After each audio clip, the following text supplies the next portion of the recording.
Hello friends. Did you know nearly 80% of those who watch my videos aren't subscribed? If you enjoy these stories, please hit that subscribe button and leave a like. It really helps. Thank you for being here. By the way, where are you watching from? Let me know in the comments. Thatcher Brannigan's Peterbilt groaned against the wind as it climbed the wet grade of Interstate 84, pushing north through the Columbia River Gorge. The November storm had turned vicious after midnight, transforming the highway into a slick ribbon of asphalt that gleamed under his headlights like polished obsidian. Rain hammered the windshield in sheets, and the wipers struggled to keep pace. Brannigan had been driving this route for 32 years, Portland to Pendleton, sometimes Boise, hauling timber, machine parts, refrigerated produce. Tonight, his load was industrial generators, high-value freight that required him to stay on schedule despite the weather. He was 49 years old, gray creeping into his sideburns, but his eyes remained sharp and his hand steady on the wheel. The digital clock on the dash read 12:47 a.m. Traffic was nearly non-existent at this hour, just the occasional eastbound truck passing in the opposite lane, headlights briefly illuminating the rain before vanishing into the darkness behind him. Brannigan preferred night driving. Fewer tourists clogging the scenic highway, fewer RVs drifting into his lane, fewer distractions. But tonight something felt off. The wind was gusting harder than the forecast had predicted, strong enough to push his loaded trailer sideways every few miles. The Columbia River, normally visible as a dark expanse to his right, was completely obscured by the storm. Even the rock face to his left, the towering basalt cliffs that defined the gorge, had disappeared behind curtains of rain. Hood River was behind him now, the last real town before the long stretch toward the Dalles. The way station appeared ahead, its yellow lights cutting through the rain like beacons. Brannigan had rolled through this station hundreds of times, usually with a green light waving him past when his truck's transponder registered clean. Tonight, the light was red. He downshifted, air brakes hissing as he guided the Peterbilt onto the approach ramp. The station itself was a low concrete building with a covered scale platform and a small office with windows overlooking the weighing area. Normally, there were at least 2 or 3 trucks ahead of him, even at this hour, but tonight the lot was empty except for a single dark SUV parked near the office and one other semi already on the scales. Brannigan pulled up behind the truck on the platform and waited. Through the rain, he could see the other driver, a younger guy in a black jacket, climbing back into his cab. The scale lights cycled green and the truck ahead rolled forward, turning right onto the exit ramp that fed back to the highway. Brannigan eased his rig onto the scales, feeling the familiar bump as his front tires crossed the sensors. The weight readout appeared on the digital display visible through his windshield. 71,400 pounds. Well within legal limits. He expected the green light to appear within seconds, the usual automated clearance.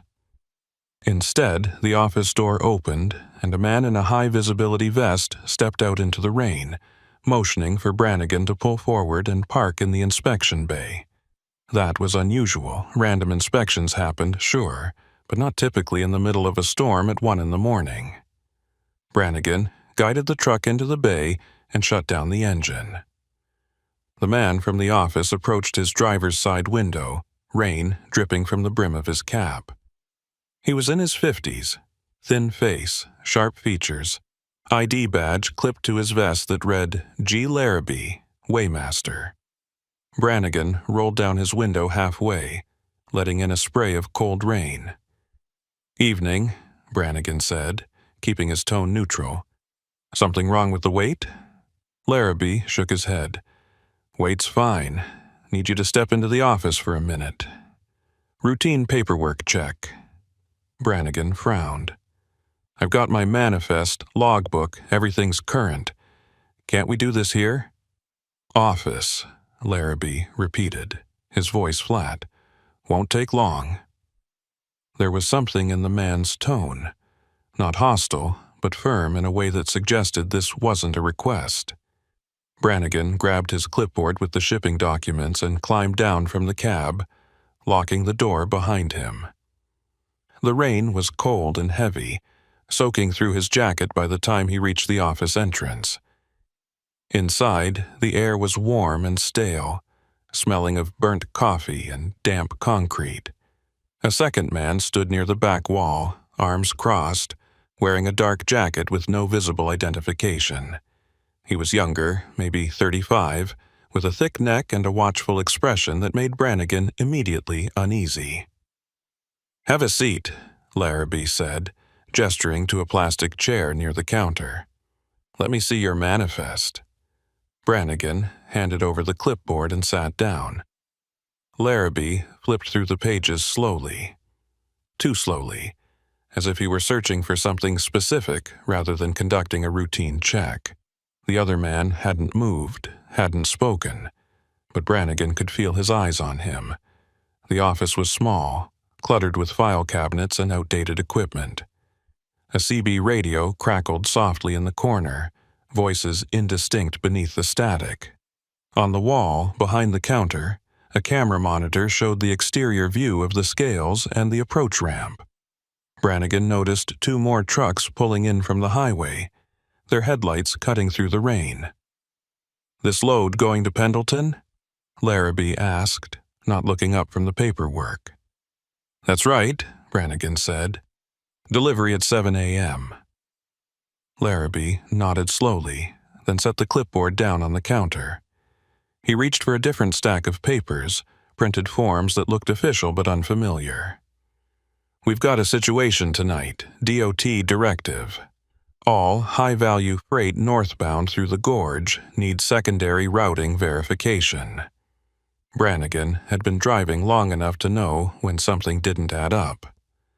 "I've never heard of secondary routing verification. What directive?"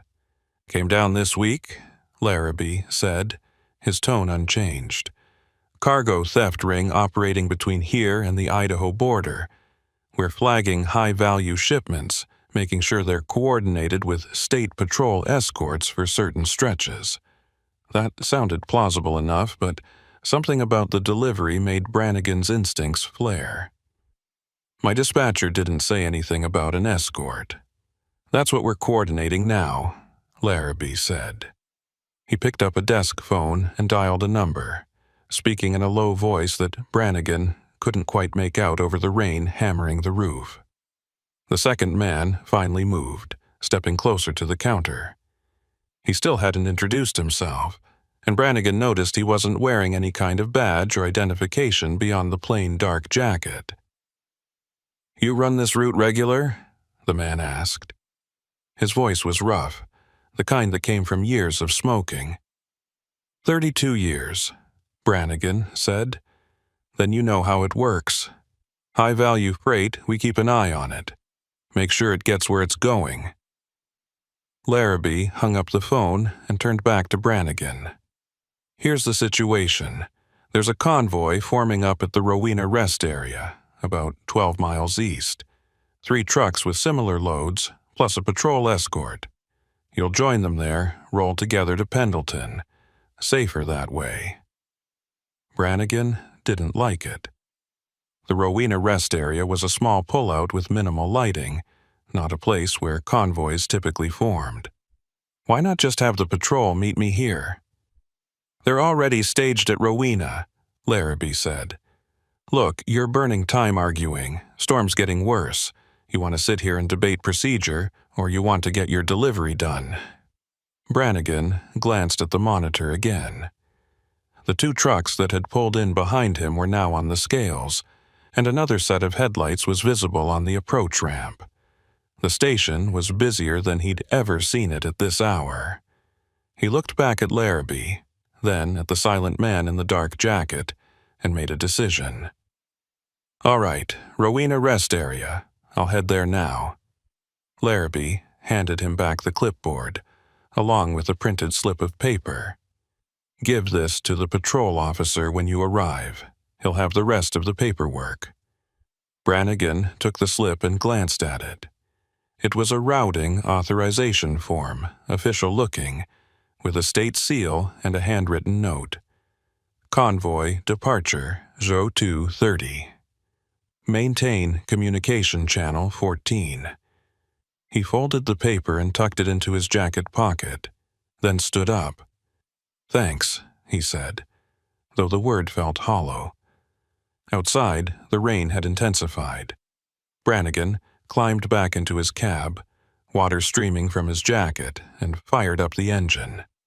As he pulled out of the inspection bay and onto the exit ramp, he glanced in his side mirror. Larrabee was standing in the doorway of the office, watching him go. The man in the dark jacket was on a cell phone, his back turned. Brannigan merged back onto I-84 eastbound, windshield wipers working overtime, and tried to shake the uneasy feeling crawling up his spine. 12 miles to Rowena. The highway stretched ahead into the darkness, rain hammering down, the Columbia River invisible somewhere to his right. Brannigan reached for his own cell phone, intending to call his dispatcher and verify the convoy's story, but when he unlocked the screen, he saw the signal was dead. Not unusual in the gorge. There were stretches where cell coverage dropped to nothing, especially in bad weather. He'd try again when he reached the rest area. For now, he kept both hands on the wheel and his eyes on the road, watching for the green mileage signs that would mark his approach to Rowena. The minutes crawled past. The storm showed no sign of letting up, and the wind kept pushing his trailer sideways in gusts that made him grip the wheel tighter. At one point, a pair of headlights appeared in his mirrors, closing fast, a car or small SUV moving well above the speed limit despite the conditions. It pulled alongside him, and Brannigan glanced over, expecting to see a reckless driver. Instead, the vehicle paced him for a few seconds, close enough that he could see two figures in the front seats, both wearing dark clothing. Then it accelerated and disappeared ahead into the rain. Brannigan's unease deepened. He was starting to think that stopping at the way station had been a mistake. The sign for Rowena Rest Area appeared, reflective letters glowing in his headlights. Brannigan slowed and took the exit, descending a short ramp into a graveled parking area surrounded by trees. The rest area was small, just a loop with a few parking spaces, a covered picnic area, and a restroom building. No convoy, no patrol car, no other trucks at all. Just 3 vehicles. A dark sedan parked near the restrooms, a white panel van at the far end of the loop, and the same SUV that had passed him on the highway, now idling near the entrance with its headlights off. Brannigan brought his rig to a stop in the center of the loop, engine running, and stared out at the empty lot. His gut was screaming at him now. This wasn't right. There was no convoy, no patrol escort, no legitimate reason for him to be here. He reached for his CB radio and switched to channel 14, the frequency listed on the routing slip. Static. He tried to channel 19, the main trucker channel. More static. Then he saw movement near the sedan, 2 figures stepping out into the rain, walking toward his truck with purpose.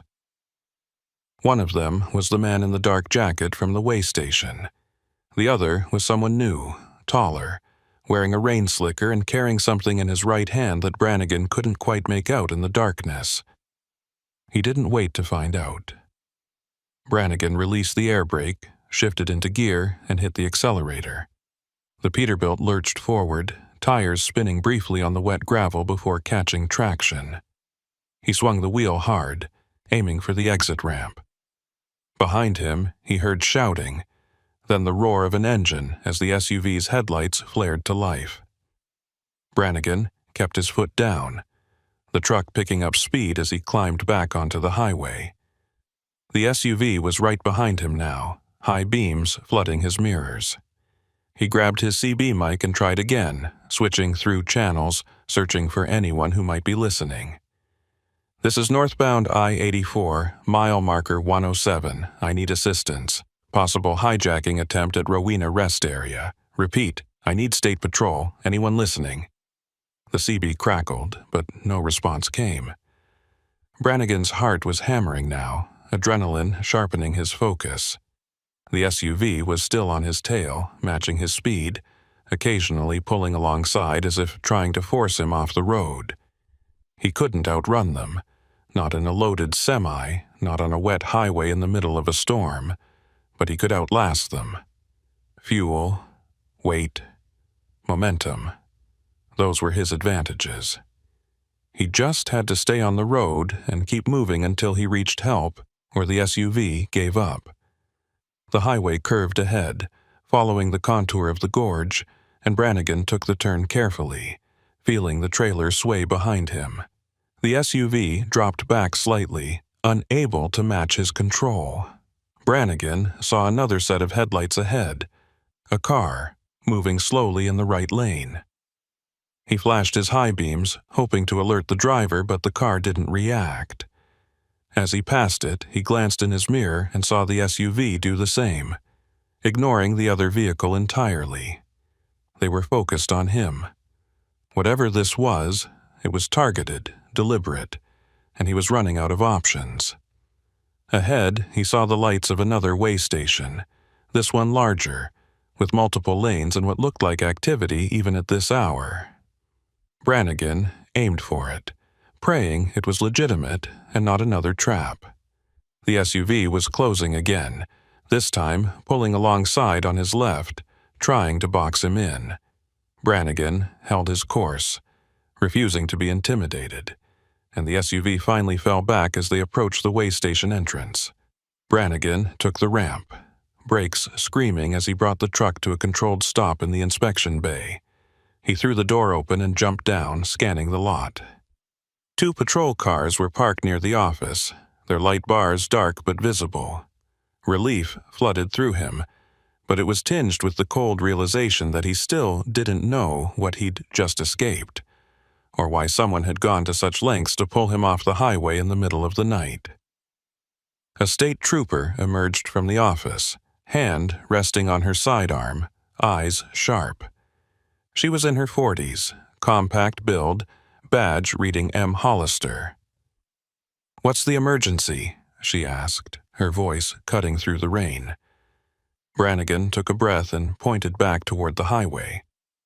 "Someone tried to hijack my truck, set me up at the way station back near Hood River, sent me to a fake convoy at Rowena. I barely got out." Hollister's expression shifted from cautious to alert. She keyed her radio, speaking rapidly into it, then looked back at Brannigan. "You're sure it was a setup?" "Positive," Brannigan said. "The waymaster, Gideon Larrabee, he gave me a routing slip, told me to meet a convoy. There was no convoy, just 3 vehicles and 2 guys waiting for me. When I tried to leave, they chased me." Hollister motioned him toward the office. "Inside, now. We need details, and I need to make some calls." Brannigan followed her into the warmth of the station, his hands still trembling slightly from the adrenaline. Through the window, he could see the highway beyond, rain falling in sheets, and somewhere out there in the darkness, people who had tried to separate him from his truck and his cargo. He didn't know why yet, but he intended to find out, and to make sure no other driver fell into the same trap. Inside the way station office, the fluorescent lights hummed overhead, casting harsh shadows across the cluttered desk where Trooper Maeve Hollister spread out a map of the Columbia River Gorge. Brannigan stood beside her, still dripping rainwater onto the linoleum floor, his jacket heavy and cold against his shoulders. The warmth of the room was starting to seep into his bones, but the adrenaline hadn't worn off yet. His hands were steady now, but his mind was racing through everything that had happened in the last hour, trying to piece together details that might help Hollister understand the scope of what he'd stumbled into. She was methodical, asking precise questions, taking notes in a small pad that she pulled from her uniform pocket. Every few minutes, her radio crackled with updates from other units she'd dispatched to check on the Hood River way station and the Rowena rest area. "Walk me through it again," Hollister said, tapping her pen against the map. You said the Waymaster's name was Gideon Larrabee. You're certain that's what his badge read? Positive, Brannigan said. G. Larrabee, Waymaster. It was clipped right to his vest. He looked official, high-vis gear, the whole setup. But the other guy, the one in the dark jacket, he didn't have any ID. No badge, no name tag, nothing. Hollister wrote something down, then reached for the desk phone. She dialed a number, waited, then spoke quickly. This is Trooper Hollister, badge 743. I need confirmation on staffing at the Hood River Way Station tonight. Specifically, anyone named Gideon Larrabee on duty. She paused, listening, her expression darkening. No one at all? The station's supposed to be unmanned after midnight? Another pause. Yeah. I'll hold. Brannigan felt a chill that had nothing to do with his wet clothes. If the station was supposed to be unmanned, then Larrabee and the other man had no business being there. That meant the entire setup. Red light, inspection, routing slip had been orchestrated specifically to pull him off the highway and send him into a trap. Hollister hung up the phone and looked at him, her jaw set. The Hood River Station operates on automated systems from midnight to 6 a.m. No staff on site during those hours. Whoever you talked to, they weren't DOT employees. So they faked the whole thing, Brannigan said. The red light, the weight check, everything. Looks that way, Hollister said. She picked up her radio and spoke into it. Dispatch, this is Hollister. I need units to the Hood River Way Station immediately. Possible unlawful entry and impersonation of state officials. Suspects may still be on site. Approach with caution. She released the transmit button and turned back to Brannigan. You said you have a routing slip they gave you. I need to see it. Brannigan reached into his jacket pocket and pulled out the folded paper, now damp from the rain. He handed it to Hollister, who smoothed it out on the desk and examined it under the light. The form looked legitimate at first glance. State seal at the top, official formatting, typed instructions. But as Hollister studied it more closely, she pointed to a detail near the bottom. This authorization code is wrong. It's close, but the format's off by 1 digit. Someone made a decent fake, but they didn't have access to the real coding system. So, what are we dealing with? Brannigan asked. Hijacking? Cargo theft? Could be, Hollister said. But the level of coordination here, taking over a way station, even temporarily, creating fake paperwork, staging vehicles at a secondary location, that's not your typical theft operation. This is organized, well-funded, and they clearly knew you were coming. She looked up at him. What's in your trailer? Industrial generators, Brannigan said. High-value freight, but nothing unusual for this route. I haul similar loads a few times a month.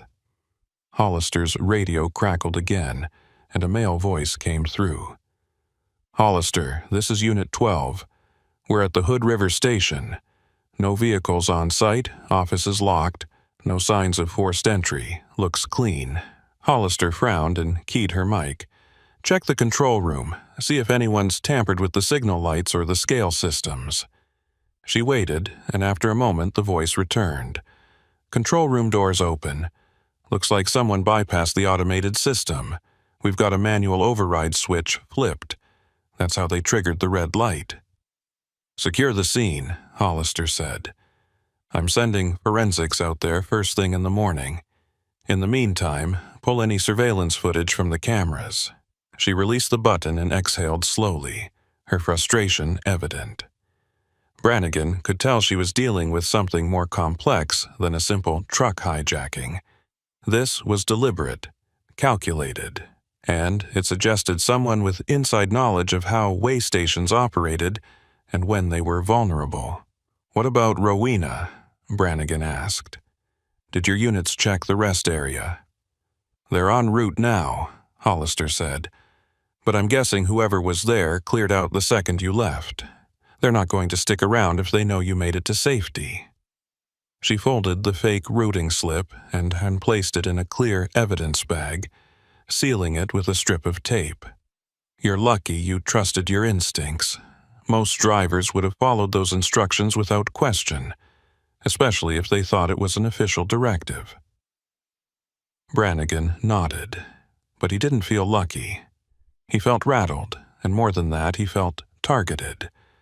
Someone had gone to significant effort to intercept his truck specifically, and he couldn't shake the feeling that this was about more than just the generators in his trailer.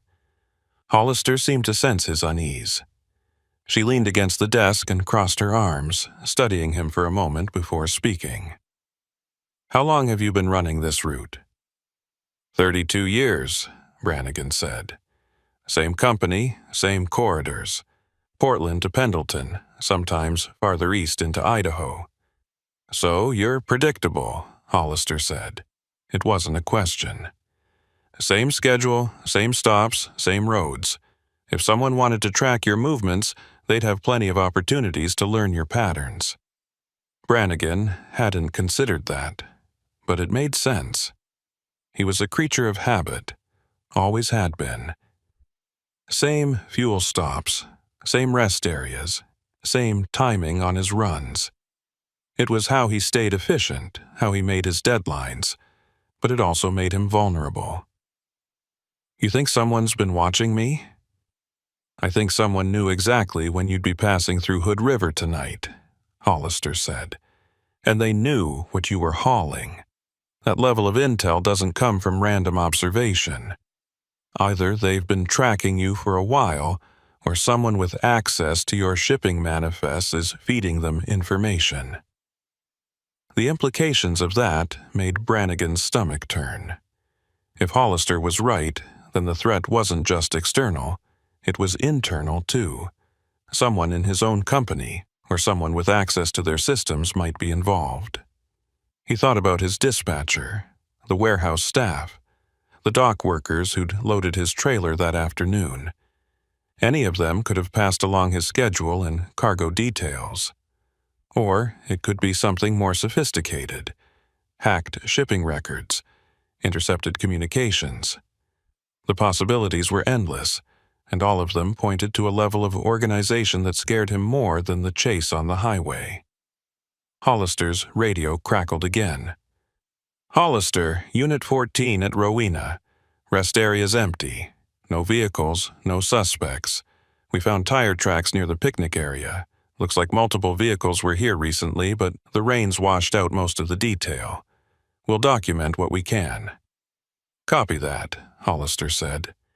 "Return to patrol." She set the radio down and looked at Brannigan. "All right, here's what's going to happen. I'm keeping you here until we can arrange an escort for the rest of your route. I don't want you back on that highway alone, not until we know more about who's behind this." "I've got a delivery deadline," Brannigan said. 7 a.m. in Pendleton." "Your company will understand," Hollister said firmly. "And if they don't, they can take it up with the state police. Your safety is more important than a deadline." She pulled out her phone and started dialing. "I'm calling this in to our criminal investigations unit. They'll want to interview you properly, and they'll need to examine your truck and the cargo. If there's something specific about that freight that made you a target, we need to know what it is." Brannigan sat down heavily in one of the plastic chairs near the wall, the exhaustion finally catching up with him. His legs ached from the tension of the drive, and his shoulders were stiff from gripping the wheel so tightly.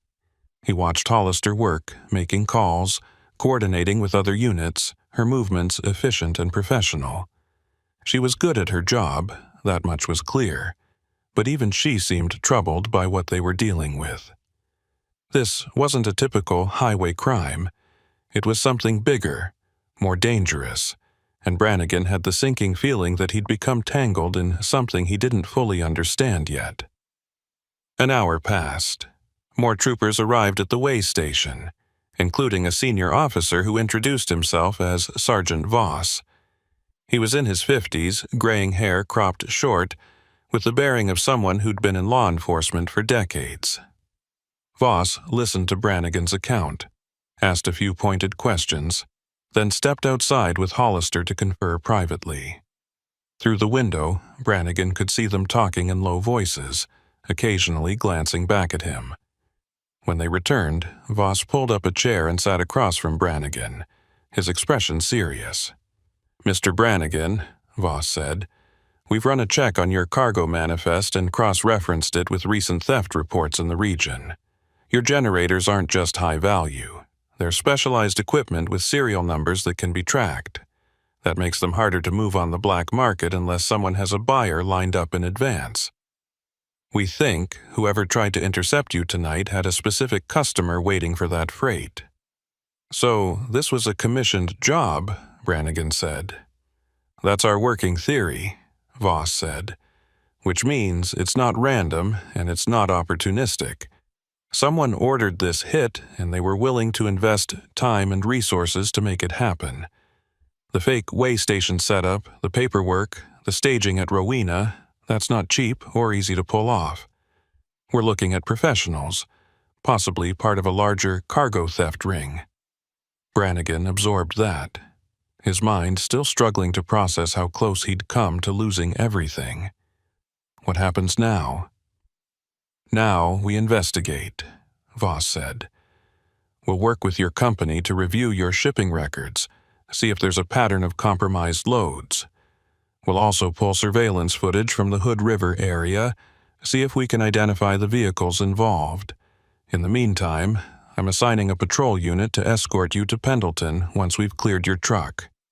You'll make your delivery, and then you'll come back here for a full debrief with our investigations team." "And if they try again?" Brannigan asked. Voss met his eyes. "They won't. Not tonight. You spooked them when you ran, and now they know we're on to them. They'll lay low, regroup, probably move to a different target.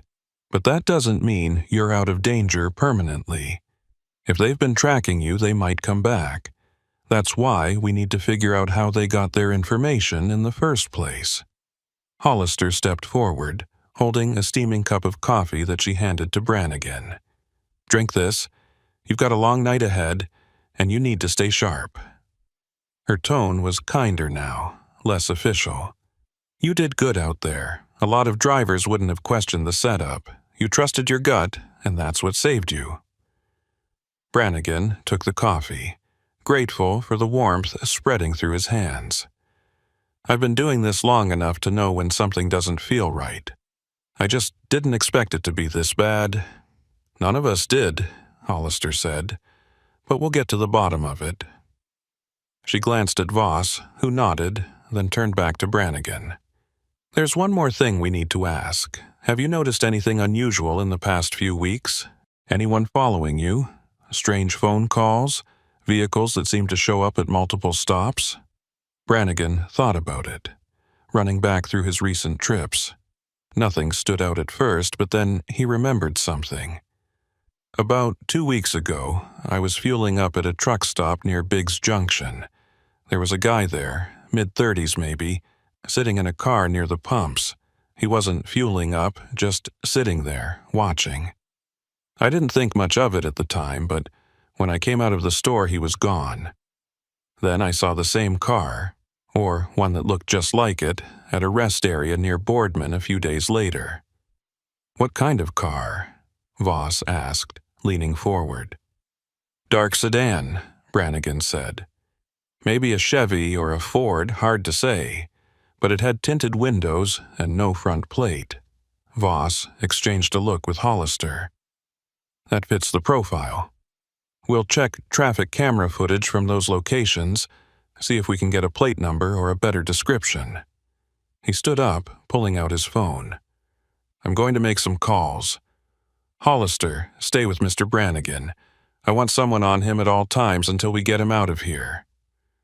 As Voss walked away, Brannigan took a sip of the coffee, letting the bitter warmth steady him.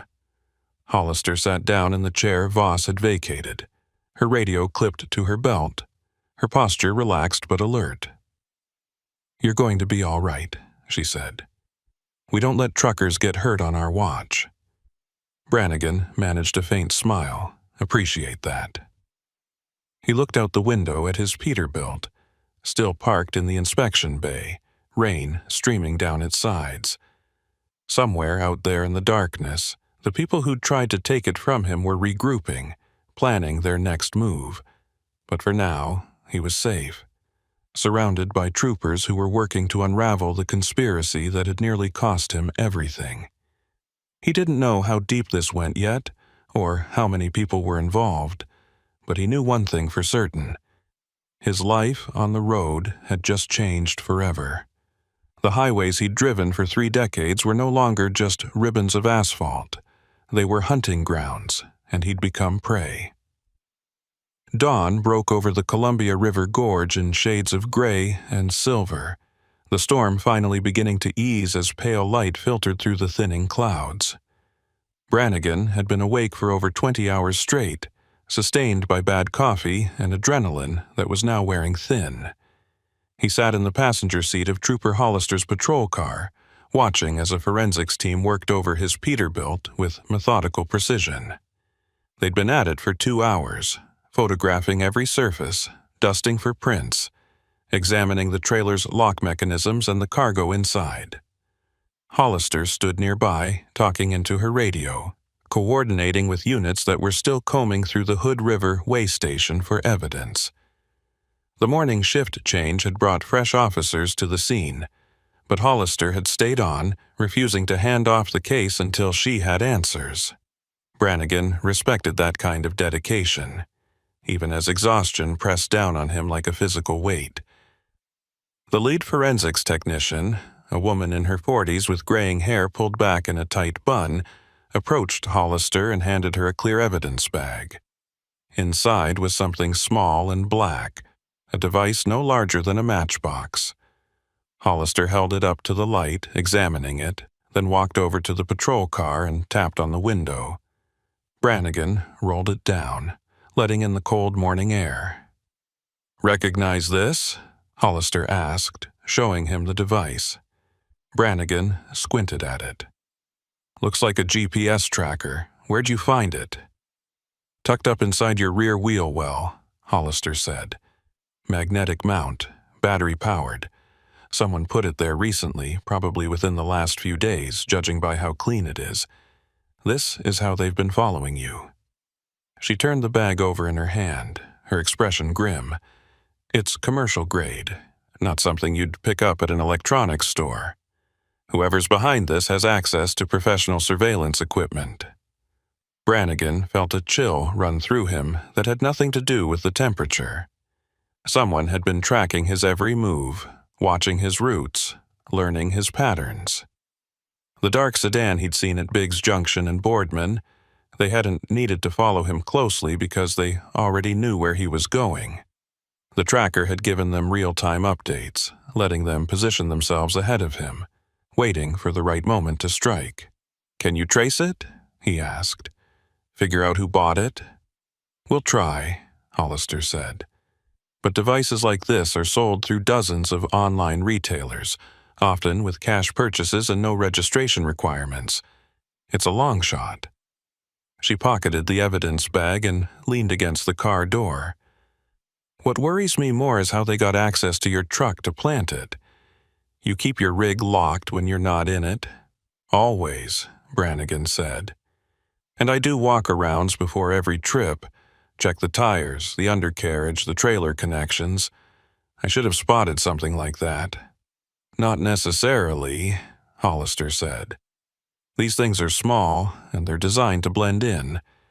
If it was placed while you were parked overnight at a truck stop or a depot, you might not have noticed it even if you were looking. The question is, where were you 3 or 4 days ago? We need to narrow down when and where this was installed." Brannigan thought back through his recent schedule.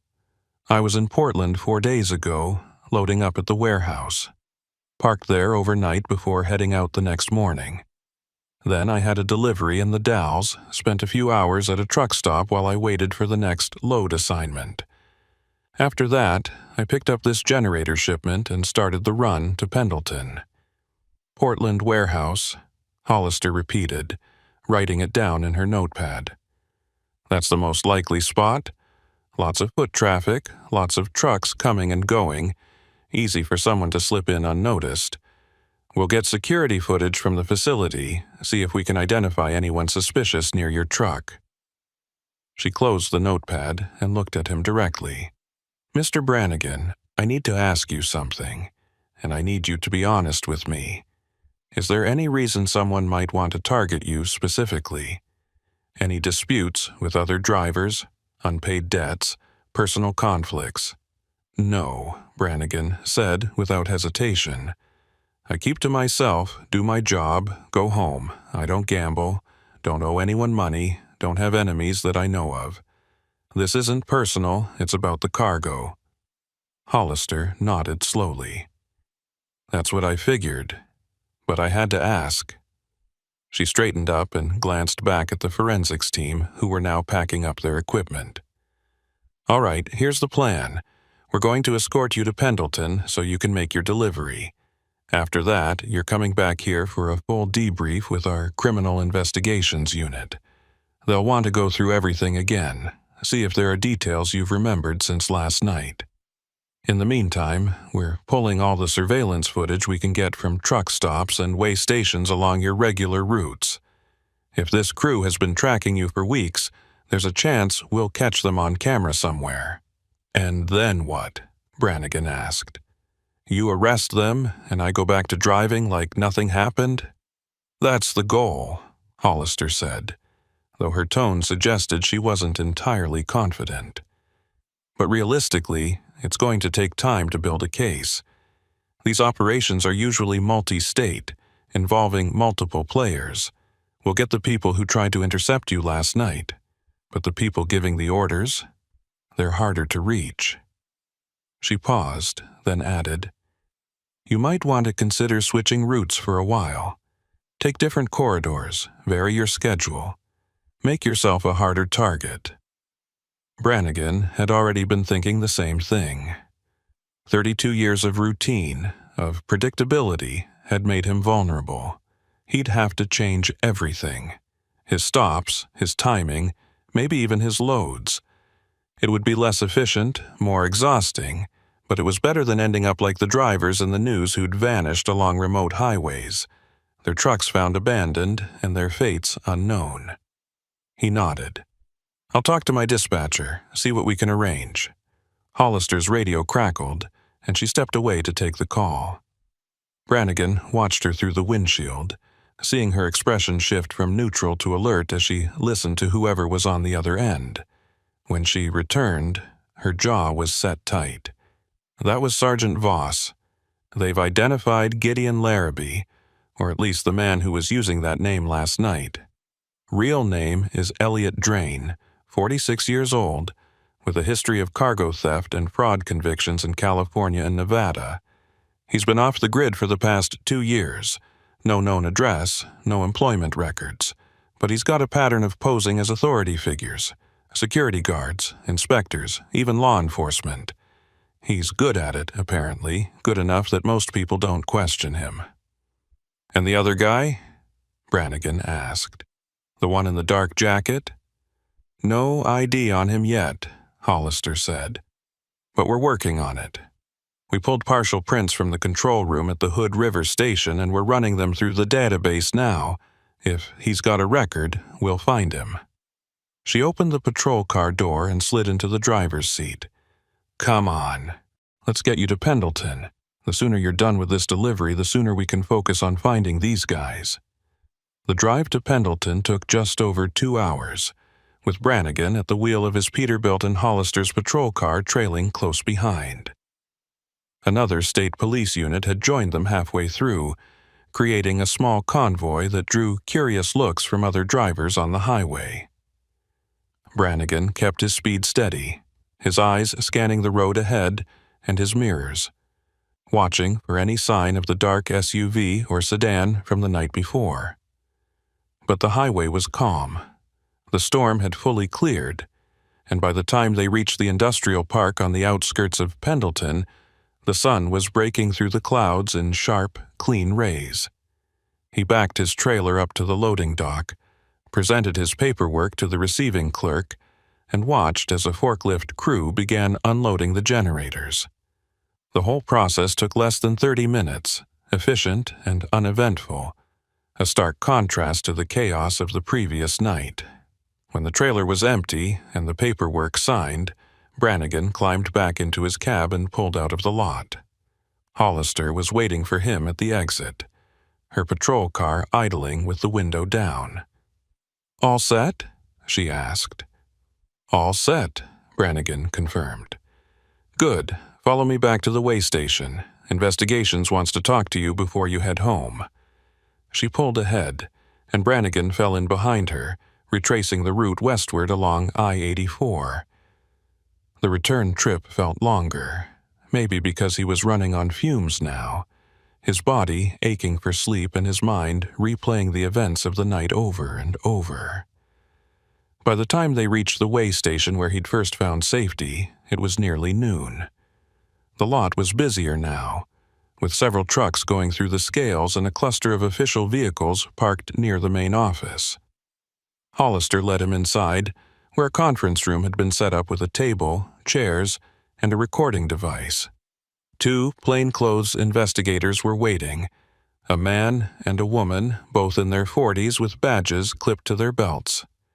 They introduced themselves as Detectives Ruiz and Kwan, part of the Oregon State Police Criminal Investigations Division. For the next 2 hours, Brannigan went through his story again, this time in exhaustive detail. The investigators asked about everything: his cargo, his schedule, his interactions with Larrabee and the man in the dark jacket, his observations at Rowena, the chase on the highway. They showed him photographs of known cargo theft suspects, asking if he recognized any of them. He didn't. They asked about his employer, his coworkers, anyone who might have had access to his shipping manifests. Brannigan gave them names, contact information, but he couldn't shake the feeling that the leak might be coming from somewhere deeper in the supply chain. A dispatcher, a warehouse manager, someone with access to multiple drivers' schedules and loads. The investigators didn't dismiss the possibility. They took notes, promised to follow up, and assured him that they were treating this as a high-priority case. When the interview finally ended, Brannigan stepped outside into the afternoon sun, blinking against the brightness. Hollister was leaning against her patrol car, sipping from a travel mug, her uniform jacket unbuttoned now that the day had warmed up. She looked tired, but there was a faint smile on her face when she saw him. "How did it go?" "Long," Brannigan said, "but thorough. They're good at their jobs." "They are," Hollister agreed. "And they'll find the people behind this. It might take time, but they'll find them." She pushed off from the car and extended her hand. "You did the right thing, Mr. Brannigan. A lot of drivers would have kept quiet, worried about losing their jobs or being seen as troublemakers. But by speaking up, you've probably saved other drivers from falling into the same trap." Brannigan shook her hand, appreciating the sentiment even if he didn't feel particularly heroic. He felt lucky, mostly, and exhausted. "Thank you for everything, Trooper. I mean that." "Just doing my job," Hollister said, though her grip was firm and her eyes sincere. "Drive safe out there. And remember what I said. Vary your routes, change your patterns. Don't make it easy for them." Brannigan nodded and climbed back into his Peterbilt. As he fired up the engine and rolled out of the way station heading west toward Portland and home, he allowed himself a moment of relief. He'd survived. He'd escaped a trap that could have ended very differently. But as the miles passed and the gorge unfolded around him once more, those towering cliffs, that dark river, those endless curves, he couldn't shake the feeling that this wasn't over. Somewhere out there, Elliot Drain and his accomplices were regrouping, planning their next move, and even though Brannigan would change his routes, even though he'd be more vigilant. He knew the truth. The highways were hunting grounds now, and he was still prey. 3 days later, Brannigan received a call from Detective Ruiz. They'd identified the man in the dark jacket, a former dock worker named Marcus Pruitt, with connections to several cargo theft rings operating across the Pacific Northwest. Pruitt had been arrested at a motel in eastern Oregon, along with Elliot Drain, after a tip from an informant. Both men were facing multiple charges, including impersonation of government officials, attempted grand theft, and conspiracy. A search of their motel room had turned up fake DOT credentials, routing slips for other drivers, and detailed maps of way stations and rest areas throughout Oregon, Washington, and Idaho. The operation had been bigger than anyone had initially suspected, targeting not just Brannigan, but dozens of truckers over the course of several months. Some of those drivers, Ruiz explained, had simply never reported the incidents. They'd handed over their loads under duress, too afraid or too intimidated to go to the authorities. But the arrests of Drain and Pruitt didn't bring the closure Brannigan had hoped for. The investigation revealed that they were mid-level operatives, hired muscle carrying out orders from someone higher up the chain. That person, or persons, remained unidentified, protected by layers of intermediaries and encrypted communications. The detectives were still working the case, following financial trails and interrogating informants, but they warned Brannigan that it could take months, even years, before the full network was dismantled. In the meantime, he had to live with the knowledge that the people who'd ordered the hit on his cargo were still out there, still operating, still targeting drivers like him. Brannigan did change his routes. He started taking Highway 30 along the south bank of the Columbia, avoiding I-84 whenever possible. He varied his departure times, sometimes leaving in the afternoon instead of late at night, sometimes driving straight through without stopping. He installed additional security measures on his truck, better locks, a second dash cam, a panic button wired directly to his dispatcher, and he joined a network of drivers who communicated via encrypted apps, sharing information about suspicious activity, unusual vehicles, and potential threats. It was a new way of working, more cautious and less trusting, but it kept him safe. Mostly. 6 months after the incident, Brannigan was fueling up at a truck stop near Hermiston when he saw a familiar face across the lot. It was Trooper Maeve Hollister, now in plainclothes, talking to a group of drivers near the diner. She'd transferred to the Criminal Investigations Division, Brannigan learned later, specifically to work on cargo theft cases. She was building files, gathering intelligence, working to dismantle the networks that preyed on truckers. When she spotted Brannigan, she walked over and greeted him warmly. They talked for a few minutes, catching up, and she told him that the investigation was still active, still making progress. They'd arrested 3 more suspects connected to the Drain Pruitt operation, and they were closing in on the ringleader. She couldn't give him details. It was an ongoing case, but she assured him that justice was coming, slowly but surely. Brannigan thanked her and climbed back into his truck, watching her walk away across the lot. He didn't know if he'd ever feel entirely safe on the road again, didn't know if the people at the top of the conspiracy would ever be caught. But he knew one thing for certain. He'd survived, and he'd keep surviving, 1 mile at a time, 1 load at a time. The highways were dangerous now in ways they'd never been before, but they were still his highways, still his livelihood, still his life. And he wasn't going to let fear drive him off them. Not yet, not ever. 14 months after the Hood River incident, Thatcher Brannigan found himself sitting in a cramped conference room at the Oregon State Police headquarters in Salem, surrounded by maps, file folders, and photographs pinned to corkboards that lined every available wall. The room smelled of stale coffee and printer ink, and the fluorescent lights overhead buzzed with a persistent hum that made his head ache. Across the table from him sat Maeve Hollister, now Detective Hollister, her plainclothes attire consisting of dark jeans and a button-down shirt with her badge clipped to her belt. Beside her was a federal agent named Teresa Kavanaugh, late 40s, sharp eyes, representing the FBI's cargo theft task force that had taken an interest in the case after Brannigan's testimony had helped connect multiple incidents across state lines. They'd called him in for what they described as a critical briefing, and judging by the tension in the room, Brannigan suspected this meeting was about more than just updates. Hollister slid a photograph across the table toward him. It showed a man in his 50s, heavy-set, with thinning hair and a neatly trimmed beard. The image had been taken from a surveillance camera, slightly grainy, but clear enough to make out the details of his face. "Recognize him?" Hollister asked, her voice measured but urgent. Brannigan studied the photograph for a long moment, searching his memory. The man's features were unfamiliar, nothing about him triggering recognition. He shook his head. "Never seen him before. Who is he?"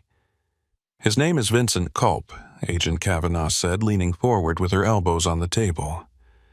"He's a logistics coordinator for a shipping company based in Seattle, but our investigation suggests he's been running a side operation for the past 5 years. He brokers stolen cargo, acts as a middleman between theft crews like the one that targeted you and international buyers who don't ask questions about where the freight came from. We've been building a case against him for 18 months, and your incident was one of the key pieces that helped us identify him." Brannigan felt a cold weight settle in his chest. "So he's the one who ordered the hit on my truck." "Not directly," Hollister said. "Culp doesn't get his hands dirty.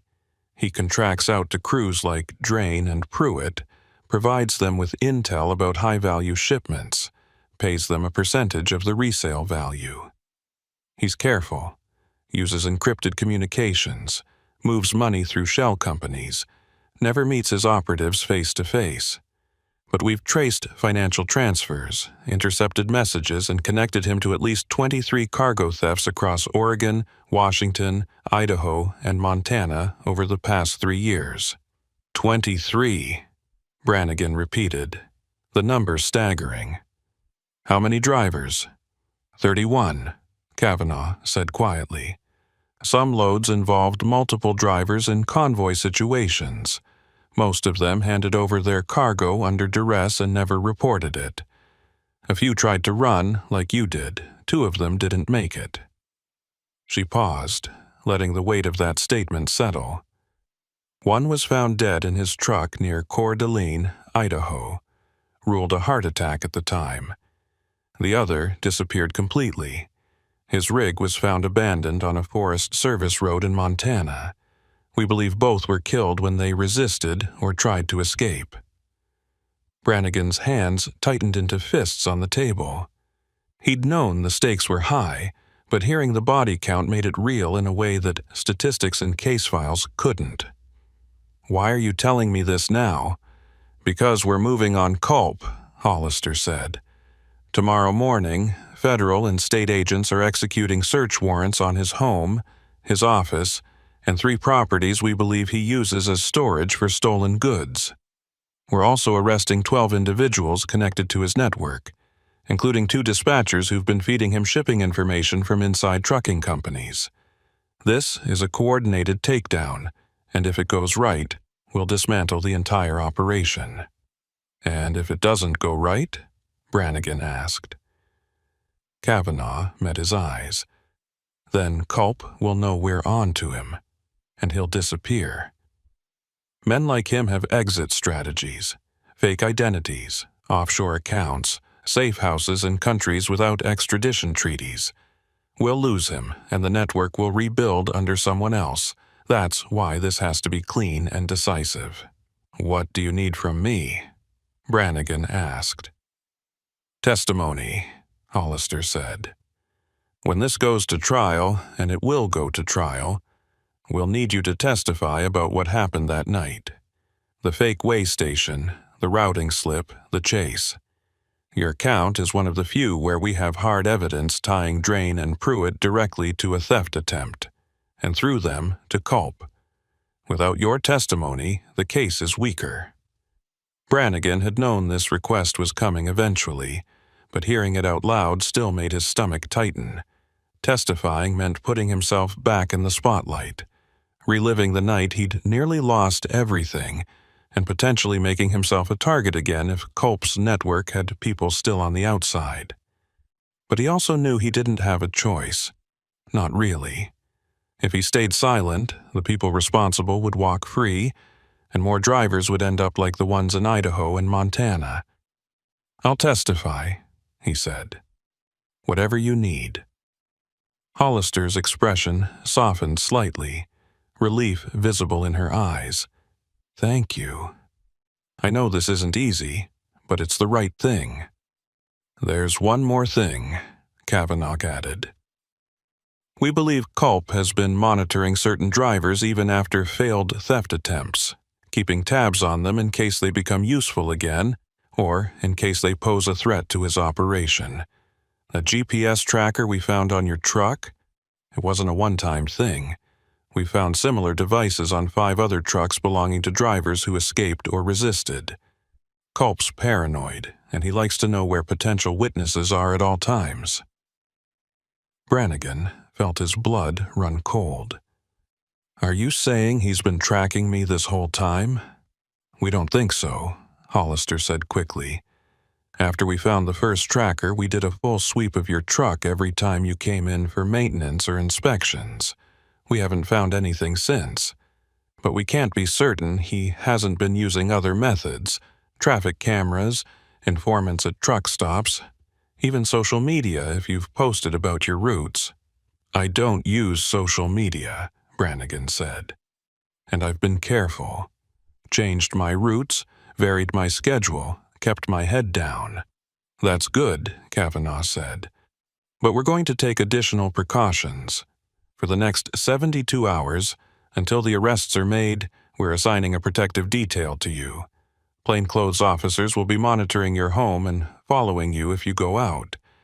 It's just temporary, until we're sure Culp and his people are in custody." Brannigan didn't like the idea of being watched, but he understood the necessity. If Culp suspected the investigation was closing in, he might try to eliminate witnesses before the arrests could be made. "All right, what do I need to do?" "Go home," Hollister said. "Stay there. Don't take any new loads. Don't answer calls from unknown numbers. And if you see anything suspicious, vehicles you don't recognize, people watching your house, you contact me immediately." She slid a business card across the table with her personal cell number written on the back. "Day or night, I don't care. You call." Brannigan pocketed the card and stood up, feeling the weight of exhaustion settling over him. 14 months of looking over his shoulder, of changing routes and second-guessing every interaction, and now it was all coming to a head. He wanted it to be over, wanted to go back to the way things were before that November night in the gorge, but he knew that was impossible. The road had changed, and so had he. "I'll be careful," he said. "We know you will," Hollister said, standing as well. She walked him to the door, and as he stepped into the hallway, she added, "This is almost over, Mr. Brannigan. Just a little longer." Brannigan nodded and left the building, stepping out into the cool afternoon air of Salem. The protective detail was already in place.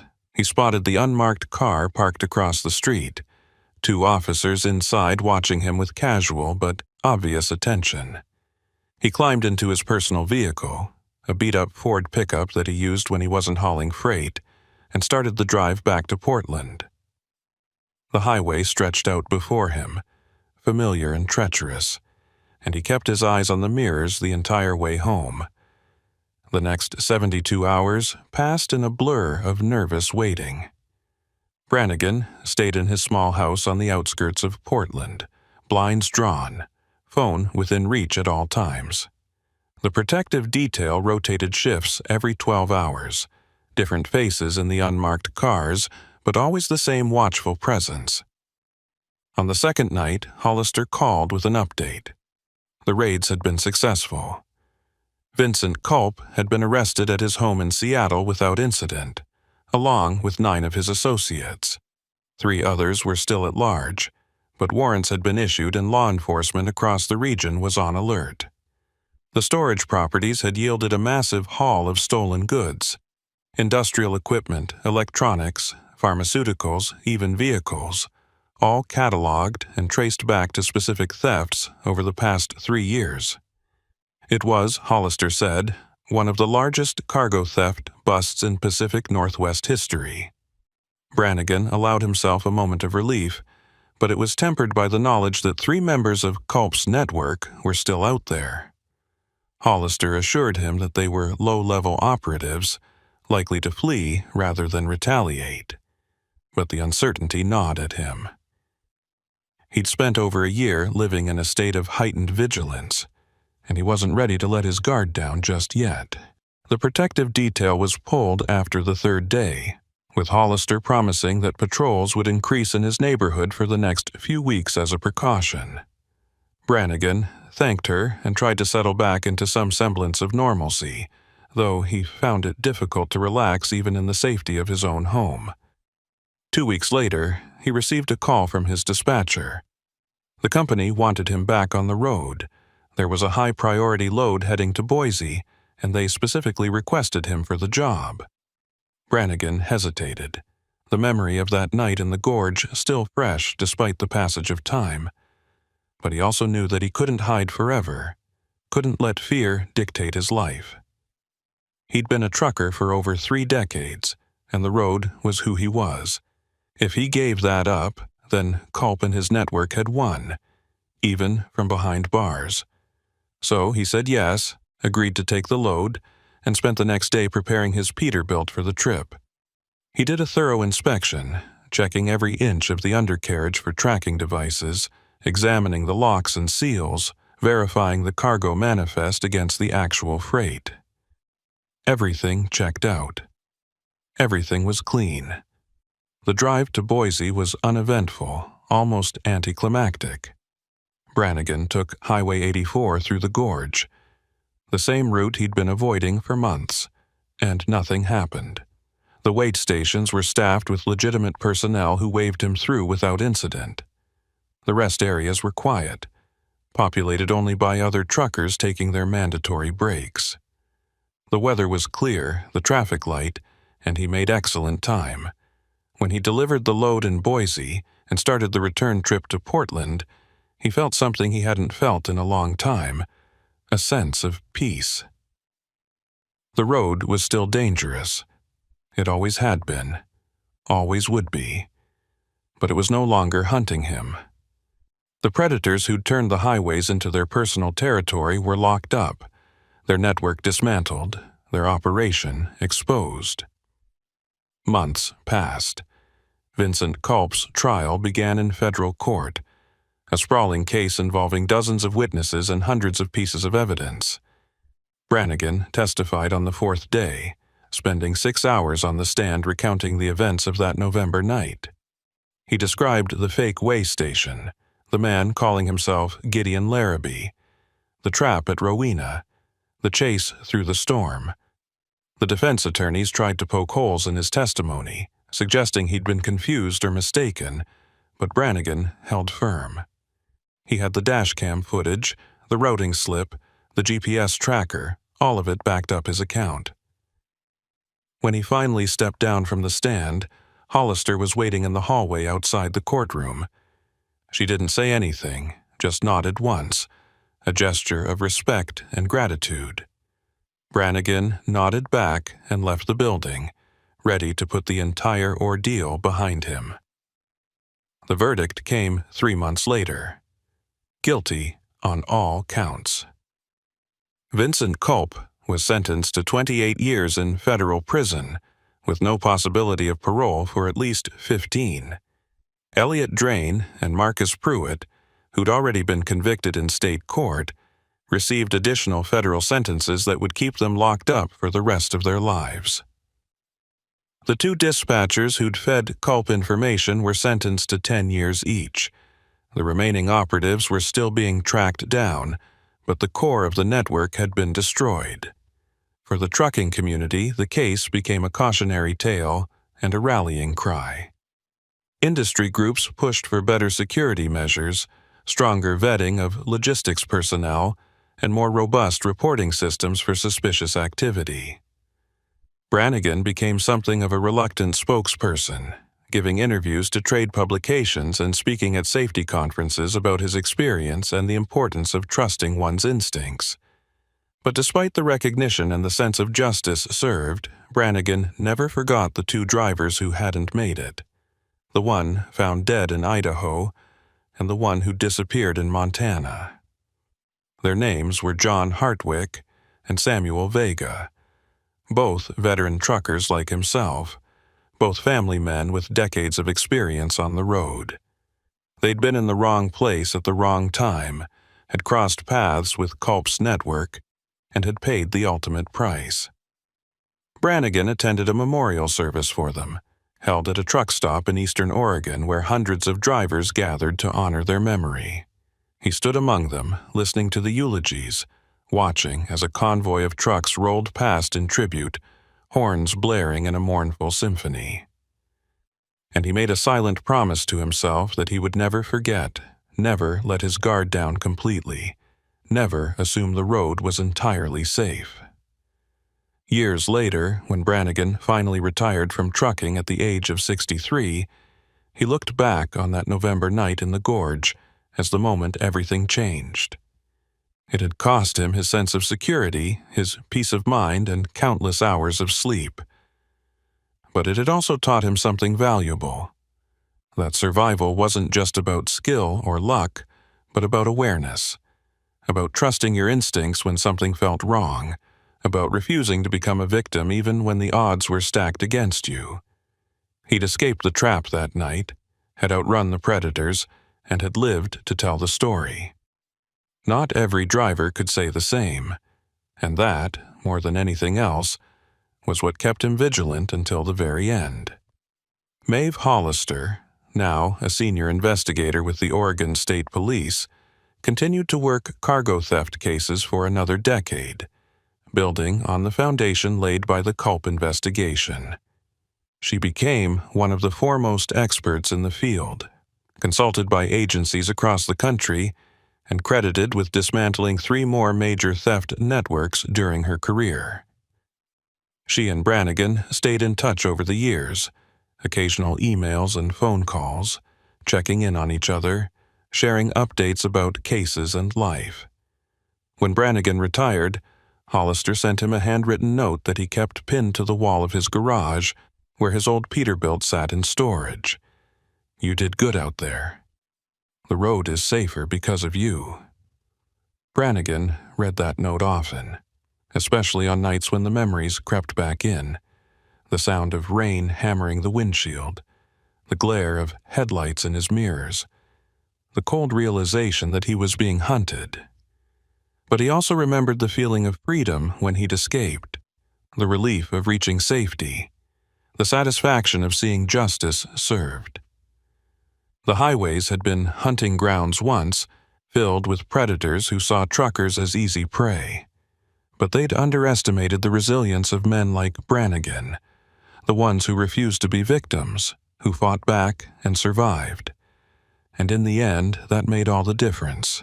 The Columbia River Gorge still stretches across Oregon, a place of stunning beauty and hidden danger, where the wind howls through the cliffs and the rain falls in relentless sheets. Truckers still drive through it every day, hauling freight across the state, keeping the supply chains moving. Some of them know the story of Thatcher Brannigan and the night he outran a cargo theft ring. Others don't, but all of them share the same quiet understanding that the road demands respect, vigilance, and a willingness to trust your gut when something doesn't feel right. Because sometimes, the difference between making it home and becoming another statistic is nothing more than a single moment of clarity in the darkness. A refusal to follow orders that don't make sense, a decision to run when every instinct screams danger, a belief that survival is worth fighting for, no matter the cost. Lyle Covington had been driving through Oregon winters for 26 years, and he'd learned to read the sky the way sailors read the sea. On this particular February afternoon, as his freightliner climbed the western approach to Santiam Pass, the clouds hanging over the Cascade Mountains looked wrong. Too low, too dense, with that peculiar yellowish tint that promised heavy snow before nightfall. He was hauling restaurant equipment from Eugene to Bend, a routine run he'd made at least 100 times, but something about the conditions today made the hair on the back of his neck stand up. The weather forecast that morning had called for light snow, maybe 2 or 3 inches, nothing a seasoned driver couldn't handle. But the forecast had been wrong before, and Covington had been caught in enough mountain storms to know when the mountains were preparing to close their grip. He was 51 years old, lean and weathered, with close-cropped gray hair and hands that bore the calluses of decades gripping a steering wheel.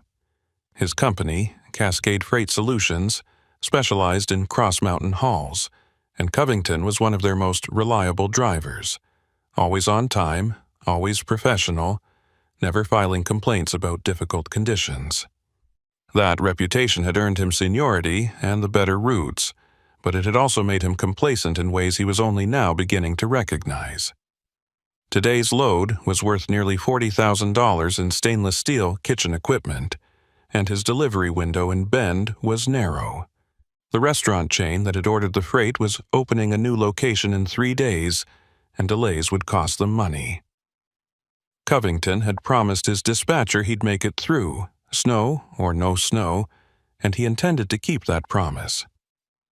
The highway narrowed as it climbed, twisting through old-growth forests that pressed close on both sides. Douglas fir and hemlock towered overhead, their branches heavy with snow from the previous week's storm. Covington kept his speed steady at 40 miles per hour, well below the posted limit but appropriate for the conditions. The road was still mostly clear, though patches of black ice gleamed in the shadows where the afternoon sun couldn't reach. He passed a green mileage sign indicating that the summit was 8 miles ahead, and he felt a flicker of relief. Once he crested the pass and started the descent toward Sisters and Bend, the worst would be behind him. The eastern side of the Cascades was usually drier, less prone to the heavy accumulation that plagued the western slopes. But the snow started falling 20 minutes earlier than he'd expected, transitioning from a few lazy flakes to a dense curtain of white in the span of 5 minutes. Visibility dropped rapidly, shrinking from a quarter mile to barely 100 feet. Covington switched on his headlights and fog lamps, but the beams only seemed to make things worse, reflecting off the swirling snow and creating a disorienting haze. He downshifted, slowing to 30 miles per hour, then 25, feeling the tires struggle for traction on the increasingly slick surface. The wipers worked overtime, scraping thick accumulation from the windshield every few seconds. Behind him, the trailer fishtailed slightly on a curve, and he corrected instinctively, years of muscle memory guiding his hands. This was bad, worse than he'd anticipated, and it was getting worse by the minute. The radio crackled with chatter from other drivers, voices tense and clipped as they reported conditions along the pass. Northbound at mile marker 73, visibility near 0, recommend chains or wait it out. Eastbound trucker here, just past the summit, road's a skating rink, be advised. Covington reached for his CB mic and keyed it. This is westbound freightliner at mile marker 68, conditions deteriorating fast. Anyone know if ODOT's closing the pass? Static answered him, followed by a voice he didn't recognize. They're talking about it, but nothing official yet. If you're already up there, keep moving or find a pullout. Don't stop in the travel lanes. Covington had no intention of stopping in the lanes, but finding a pullout in this whiteout was nearly impossible. The shoulder had vanished beneath the snow, and the edge of the road was marked only by reflective posts that appeared and disappeared in the swirling white like ghosts. He kept his eyes locked on the yellow center line, using it as his only reliable guide, and tried to ignore the growing knot of anxiety in his gut. He'd driven through worse than this, or at least he thought he had. The problem was that every storm felt different. Every stretch of mountain road had its own personality, and Santiam Pass in a February blizzard was notoriously unpredictable.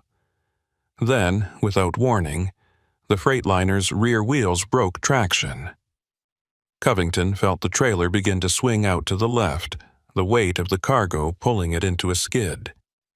He turned the wheel into the slide, easing off the accelerator, fighting to regain control.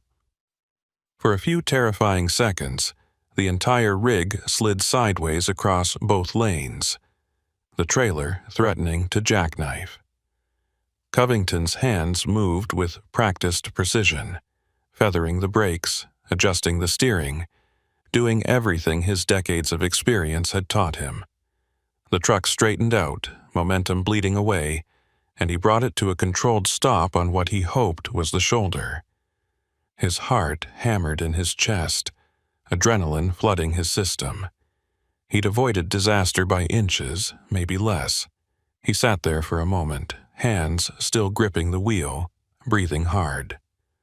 The snow continued to fall in thick, relentless sheets, piling up on the windshield faster than the wipers could clear it. He checked his mirrors, but visibility was so poor he couldn't see more than a few feet behind him. The road was empty. No headlights, no other vehicles. He was alone up here, stranded on the side of a mountain in a blizzard that showed no signs of easing. Covington reached for his phone to call his dispatcher, but when he unlocked the screen he saw the dreaded words, "No service." He tried the CB radio again, cycling through channels, but all he got was static. The storm was blocking everything. That left him with two options: sit here and wait for the storm to pass, which could take hours or even overnight, or attempt to continue forward and hope he could make it to the summit and down the other side before conditions became completely impassable. Neither option was appealing. If he stayed put, he risked getting buried under snow or being hit by another vehicle that couldn't see him in time. If he kept moving, he risked another skid, or worse, a rollover, a collision, or sliding off the road entirely into the trees or a ravine. Covington had never been good at sitting still, had never been the type to wait for rescue when he could solve his own problems. So he made the decision to keep going, to push through to the summit and down the eastern slope where the snow would be lighter and the road safer. He eased the Freightliner back into gear and crept forward, tires crunching through the fresh accumulation. The road climbed steadily, each curve requiring total concentration, each straightaway a test of nerve. The snow was coming down so hard now that the headlights were almost useless, illuminating nothing but a wall of white. Covington navigated by instinct and memory, recalling the shape of the road from countless previous trips, trusting that the pavement beneath the snow was where he thought it was. He passed a yellow sign warning of a sharp curve ahead, and he slowed even further, taking the turn at barely 15 miles per hour. The trailer swung wide but held, and he exhaled in relief. Then the Freightliner shuddered. A deep, mechanical grinding sound came from somewhere beneath the cab, followed by a loss of power. The engine didn't die, but it sputtered, coughing like a sick animal. Covington's eyes shot to the instrument panel, scanning for warning lights. The check engine light flared to life, along with the oil pressure warning. His stomach dropped. This wasn't just bad luck. This was a mechanical failure, happening at the worst possible moment in the worst possible place. He coaxed the truck forward another 100 yards, searching desperately for a safe place to stop, and spotted a wide pullout ahead on the right side of the road. It looked like a maintenance area, maybe a spot where snowplows turned around. He aimed for it, the engine still coughing and sputtering, and brought the rig to a shuddering halt. Silence. The engine died completely, and the only sound was the wind howling outside and the rhythmic thump of snow hitting the windshield. Covington sat in the sudden quiet, staring at the dashboard, trying to process what had just happened. He turned the key, attempting to restart the engine. It cranked weakly but didn't catch. He tried again. Same result. On the third attempt there was nothing, no cranking, no sound at all. The battery was dead, or something worse. He was stranded on Santiam Pass in a blizzard with no engine, no heat, and no way to call for help. Covington zipped up his jacket and pulled on his heavy gloves, preparing to step outside and assess the damage. But before he could open the door, headlights appeared through the snow, not from the road but from behind him, inside the pullout. A vehicle had been parked there the entire time, hidden by the storm, and now it was moving toward him. It was a large tow truck, painted bright yellow with emergency lights on the roof. As it pulled alongside his Freightliner, Covington could make out the lettering on the door: Hanlon Recovery and Towing. The driver's door opened and a man climbed out, bundled in a thick parka and wearing a reflective vest. He was in his 40s, stocky build, with a face that was hard to read in the dim light and swirling snow. The man approached Covington's window and motioned for him to roll it down. Covington cranked the manual handle. At least that still worked, and the window descended a few inches, letting in a blast of cold air and snow. "You broken down?" the man shouted over the wind. "Engine died," Covington shouted back. "Won't restart. I think it's the fuel system, maybe the battery." The man nodded, as if this was a common problem. "You're lucky I was up here. I run recovery operations for this section of the pass. Name's Pruitt Hanlon. I can tow you down to my yard in Sisters, get you looked at. No charge for the tow. ODOT contracts us to clear stranded vehicles during storms." Covington hesitated. Something about the timing felt off. Hanlon had been parked here, waiting, almost as if he'd known someone would break down in this exact spot. But the alternative was staying here, freezing in a dead truck while the storm buried him. And if Hanlon was telling the truth about the ODOT contract, then this was exactly the kind of help Covington needed. "All right," he said. "How long will it take to hook me up?" 10 minutes, Hanlon said. "Stay in your cab, keep warm as you can. I'll get you secured and we'll head down the mountain." He disappeared into the snow, and Covington heard the sound of chains rattling and metal clanging as Hanlon worked behind the Freightliner. True to his word, 10 minutes later there was a solid thump as the tow bar connected, and then Hanlon was back at the window. "All set. I'll take it slow, keep you stable. Just steer as best you can and let me do the pulling." The tow truck's engine roared to life, and Covington felt the Freightliner lurch forward as Hanlon began the slow descent down the eastern side of the pass. The ride was nerve-wracking, the dead truck sliding and swaying behind the tow vehicle. But Hanlon seemed to know what he was doing. They descended through the storm, visibility still near zero, the wind battering both vehicles. Covington gripped the steering wheel even though he had no power, trying to keep the front wheels aligned, trusting that Hanlon wouldn't let him slide off the road. After what felt like an eternity but was probably only 30 minutes, the snow began to lighten. They'd dropped below the worst of the storm, and the road ahead became visible again, plowed and sanded, with reflective markers clearly delineating the lanes. Hanlon pulled them into a small town that Covington recognized as Sisters, though he'd never stopped here before. They passed a few closed businesses and a darkened gas station, then turned onto a side road that led into an industrial area on the edge of town. Hanlon's tow yard was at the end of the road, surrounded by a chain-link fence topped with barbed wire.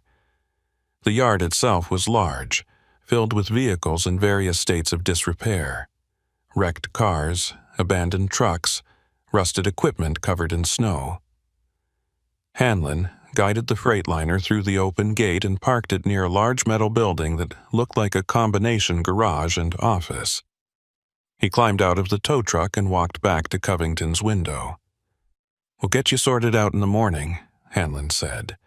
"It's too late tonight, and my mechanic's gone home. You can sleep in your cab if you want, or I've got a cot in the office. Your choice." Covington considered his options. He didn't like the idea of spending the night here, but the storm was still raging up in the pass, and trying to get back on the road tonight would be suicide, even if his truck were running. "I'll take the cot," he said. "Appreciate the help." Hanlon nodded and led him into the office, a cramped space with a desk, filing cabinets, and a small wood stove that radiated warmth. Covington settled onto the cot in the corner, exhaustion finally catching up with him. But as he lay there, listening to the wind howl outside and the creak of metal in the yard, he couldn't shake the feeling that something about this situation wasn't right. Hanlon had been too convenient, too perfectly positioned, and the way he'd looked at the Freightliner, not with the detached professionalism of a tow operator, but with something else: interest, calculation, like he was already figuring out what the truck and its cargo were worth. Covington woke to the sound of metal scraping against metal, a harsh grinding that pulled him from a restless sleep filled with dreams of sliding trucks and endless white roads. The office was dim, lit only by the faint gray light of dawn filtering through a grimy window. The wood stove had gone cold during the night, and his breath misted in the frigid air. He sat up on the cot, every muscle in his body stiff and aching, and reached for his phone. Still no service. The storm must have knocked out the cell towers, or maybe Sisters was just one of those mountain towns where coverage was spotty at best. He pulled on his boots and jacket, then stepped outside into the tow yard. The storm had passed, leaving behind a landscape transformed by snow. Everything was white.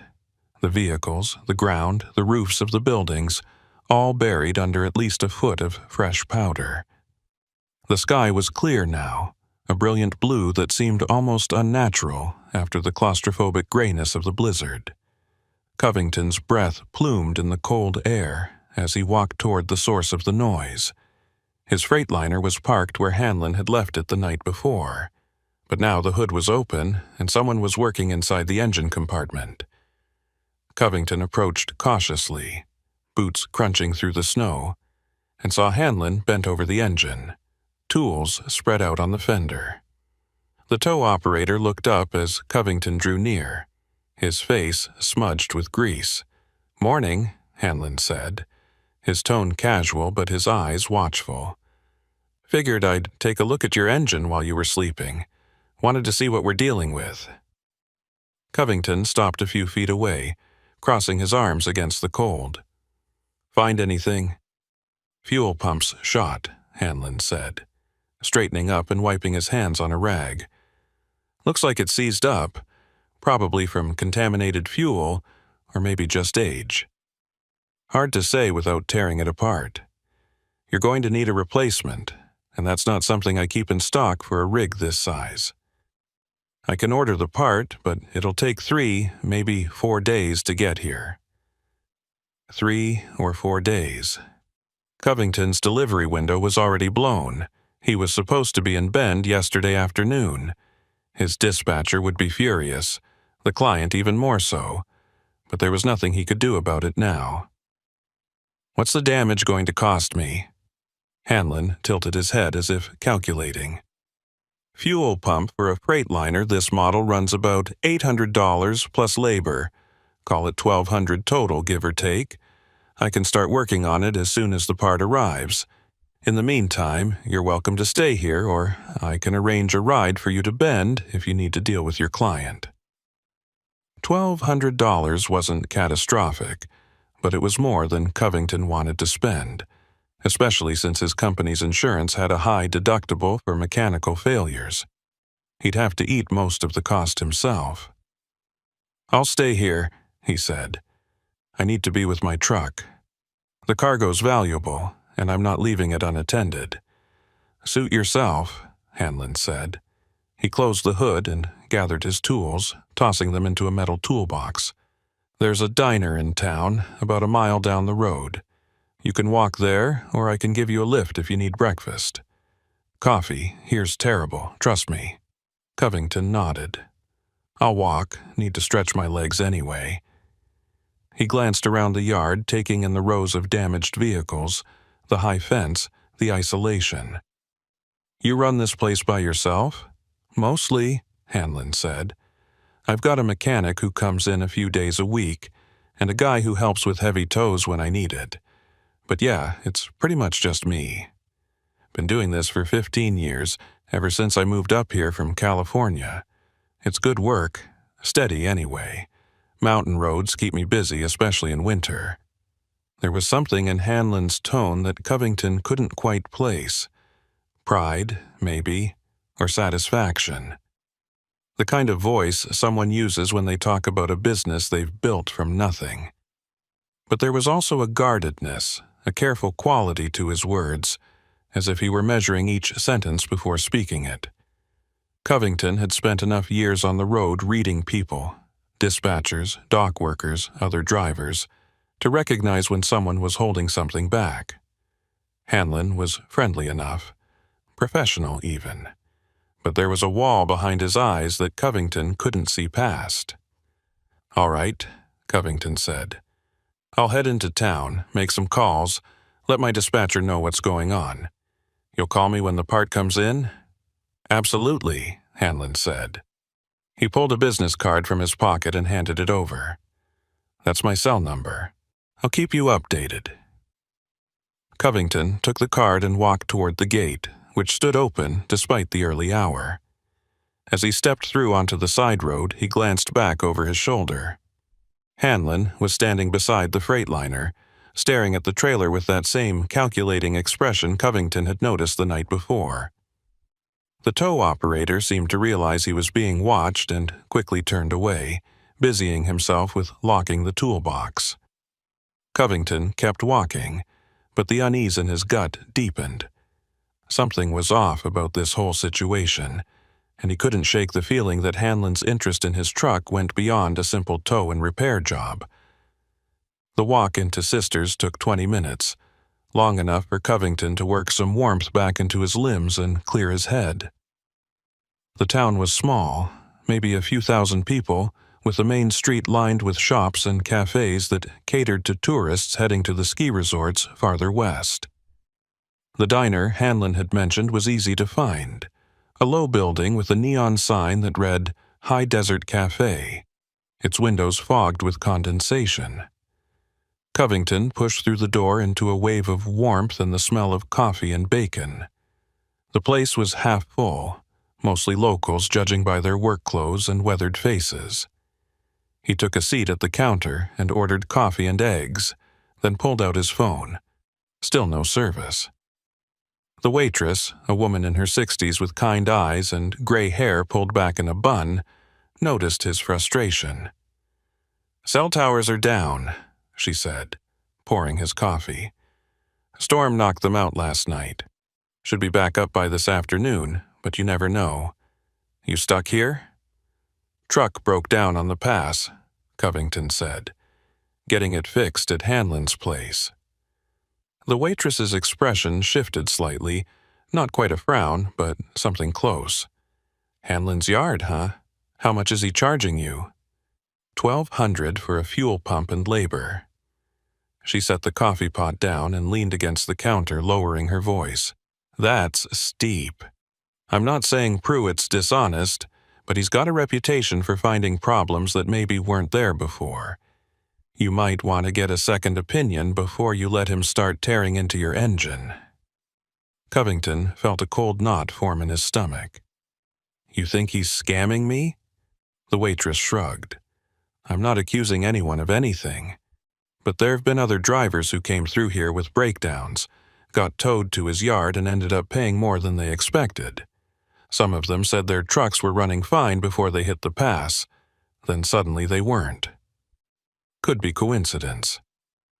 Mountain roads are hard on vehicles, but it's worth keeping in mind. Covington thanked her and nursed his coffee, his mind racing. If Hanlon was deliberately sabotaging trucks to generate business, that would explain the convenient timing of the breakdown and the tow operator's presence in the pullout. But it seemed like an extreme risk. Tampering with vehicles on a mountain pass during a storm could get people killed, not just stranded. And yet, the more Covington thought about it, the more sense it made. A fuel pump failure wasn't catastrophic or dangerous, just inconvenient. And if Hanlon had a way to cause it remotely or through contamination, he could create a steady stream of customers without arousing too much suspicion. But that theory raised another question. How would Hanlon know which trucks to target? He couldn't sabotage every vehicle that came through the pass. That would draw too much attention. He'd need to be selective, choosing trucks with valuable cargo or drivers who were unlikely to make a fuss. Covington's load was worth $40,000, and he was an independent contractor working for a mid-sized company, not a major carrier with the resources to investigate every breakdown. He fit the profile perfectly. The waitress returned with his breakfast, and Covington ate mechanically, barely tasting the food. When he finished, he paid the bill and asked if there was a mechanic in town besides Hanlon. The waitress gave him directions to a small garage on the other side of Sisters, run by a man named Ed Talbot. Covington thanked her and walked through the snow-covered streets until he found the place, a modest shop with a single bay and a hand-painted sign. The owner, Talbot, was a lean man in his 70s with oil-stained hands and sharp eyes. Covington explained his situation, describing the breakdown and Hanlon's diagnosis. Talbot listened, then shook his head slowly. Pruitt Hanlon's a piece of work. I won't say he's crooked outright, but I wouldn't trust him farther than I could throw him. If he says you need a fuel pump, you might or you might not. Hard to tell without looking at it myself. Problem is, your truck's in his yard, and he's not going to let me in there to check it. Why not? Covington asked.